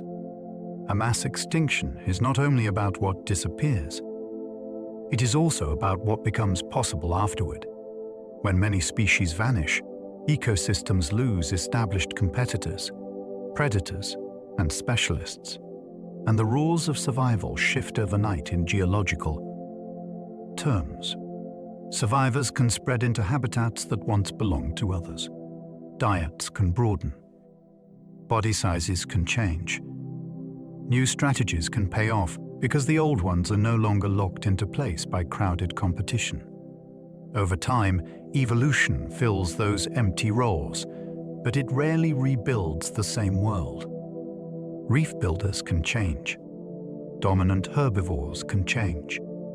Even the shape of forests and coastlines can change as life reorganizes. This is why the history of life has such distinct chapters. Extinctions draw hard lines between eras. They are cruel, but they also reveal how creative survival can be when the board is cleared. The winners of the next age are often unexpected. The fossil record is biased toward oceans, hard parts, and certain rocks. Fossils do not represent life evenly. They represent preservation, and preservation has favorites. Oceans lay down sediment steadily, so marine organisms are more likely to be buried quickly. Hard parts like shells, teeth, and bones survive decay longer, so they leave more evidence than soft bodies. Certain environments, like river deltas, shallow seas, and calm lake beds, are better at covering remains than mountain slopes or tropical forests where decay and scavengers work fast. Even rock type matters. Some sediments become fossil-friendly layers. Others are altered by heat, pressure, or chemistry until any trace is gone. This bias shapes what we think we know. It can make some times and places look empty when they were not. It can also make sudden appearances look more dramatic than the real history. Reading fossils is like reading a library where many shelves never existed, and many books were pulped before anyone could open them. Continental drift explains why related fossils appear on distant continents. Sometimes the same kinds of fossils show up on lands separated by vast oceans, and that pattern can feel puzzling until you remember that continents move. Plate tectonics slowly carries land masses across the globe, opening and closing ocean basins over deep time. A species can spread across a connected region, and later that region can be pulled apart like a book torn into sections. Fossils remain in the rocks even after the map changes. This idea helped transform geology into a coherent story because it explains matching rock layers, mountain belts, and ancient climate clues found far apart today. It also reshapes how we picture evolution. Isolation is a powerful driver of divergence. When populations are separated by a new sea or rising mountains, they can follow different paths, producing new species that share a common origin. Continental drift turns geography into an engine of change. It is why Earth's history cannot be told from one continent alone. The planet's surface has been rearranging the stage while the actors evolve. Earth's life story is also a climate story, linked by carbon. Life and climate are braided together through carbon. Carbon dioxide warms the planet by trapping heat, and living things can pull carbon dioxide from the air and store it in bodies, soils, and sediments. When that carbon stays buried, the atmosphere can cool over long spans. When carbon returns through decay, erosion, and volcanism, the atmosphere can warm again. Oceans join this exchange by absorbing carbon and storing it in dissolved forms and shells. These flows shape the living world because climate controls habitats, rainfall, and sea level. In turn, the living world reshapes climate by changing how much carbon stays in air, land, and sea. This relationship is one reason Earth has remained habitable despite a changing sun and restless geology. It is also why rapid changes in carbon can be so disruptive. Carbon is not only a chemical, it is a storyteller. Follow where carbon goes, and you can often predict the next turn in life's history. Ice cores, sediments, and rocks preserve chemical diaries of ancient worlds. Even when fossils are scarce, chemistry can speak. Ice cores trap tiny bubbles of ancient air, along with dust and isotopes that reflect temperature and snowfall. Ocean sediments build up in layers, storing microfossils, minerals, and chemical signatures that track productivity, oxygen levels, and shifting currents. Rocks on land record past atmospheres through minerals that only form under certain conditions. Isotopes act like accents in a language, revealing whether carbon came from biological activity, whether water was warm or cold, and whether oxygen was plentiful or scarce. None of these records is perfect, and each has to be dated and interpreted carefully. Still, together they let scientists reconstruct vanished climates and compare them across continents and eras. This is one of the wonders of Earth science. The planet keeps receipts, not in tidy handwriting, but in patterns that can be decoded. With enough patience, stone and ice become a memoir of worlds that no human ever witnessed. Microfossils reveal ancient plankton that shaped oxygen and climate. Some of the most important fossils are smaller than a grain of sand. Microfossils include tiny shells, cell walls, and organic remnants from plankton that once drifted through ancient seas. These organisms mattered because plankton sits at the base of many marine food webs, and it also drives major chemical cycles. When plankton photosynthesizes, it helps move carbon from the atmosphere into the ocean. When plankton dies, some of that carbon sinks and can be buried, which affects long-term climate. Different groups of plankton rise and fall with changing temperatures, nutrients, and ocean circulation, so their fossils can map shifts in ancient seas. Microfossils are also abundant, which makes them powerful for dating rock layers and comparing distant regions. It is a beautiful twist. The planet's grand patterns were shaped by organisms too small to see, and the evidence of their work can still be read in mud turned to stone. Today's biodiversity crisis echoes past upheavals, but is unusually fast. Earth has seen dramatic losses of species before, and the fossil record shows how ecosystems can unravel when pressure rises too high. What stands out today is speed. Habitat change, overexploitation, invasive species, pollution, and climate shifts are happening on timescales far shorter than most natural. Recoveries.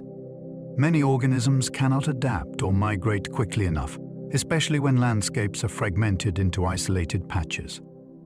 The loss is not only about rare species. It is also about relationships, like pollination networks, reef communities, and predator-prey balances that keep systems stable. When those links break, the effects can cascade in surprising directions. Deep time teaches that recovery is possible, but it also teaches that recovery takes a long time and often produces a different world than the one that was lost. That contrast is sobering. It also offers clarity. Actions taken within a human lifetime can shape the living planet for ages. The present is not a small chapter. It is a turning point. If life exists elsewhere, it may also leave fossils in stone. If another world once had water, minerals, and long periods of stability, it could also have had the conditions needed to preserve traces of life. Fossils do not require dinosaurs. They can be microbial textures, layered structures, chemical patterns, or tiny mineral changes caused by metabolism. On Earth, some of the oldest evidence for life is subtle, and it teaches a useful lesson for searching elsewhere. The most convincing signs may be small, repeated, and tied to a clear environment, like an ancient lakebed or a sedimentary basin. That is why planetary missions focus on rocks that formed in water and were later sealed and protected. Finding such evidence would not only answer a question about aliens, it would widen the story of life, showing that biology is not a single accident tied to one planet. Even the possibility changes how you feel about fossils on Earth. They are not only local history, they are a method for reading life as a cosmic phenomenon recorded in geology. Life's history is one long chain, and you are a living link. Everything alive today is connected by ancestry that stretches back through deep time, through countless births, extinctions, and survivals. Your body carries that history in quiet ways. You share cellular machinery with microbes. You share developmental patterns with other animals. You share the same basic genetic language with every living thing on Earth.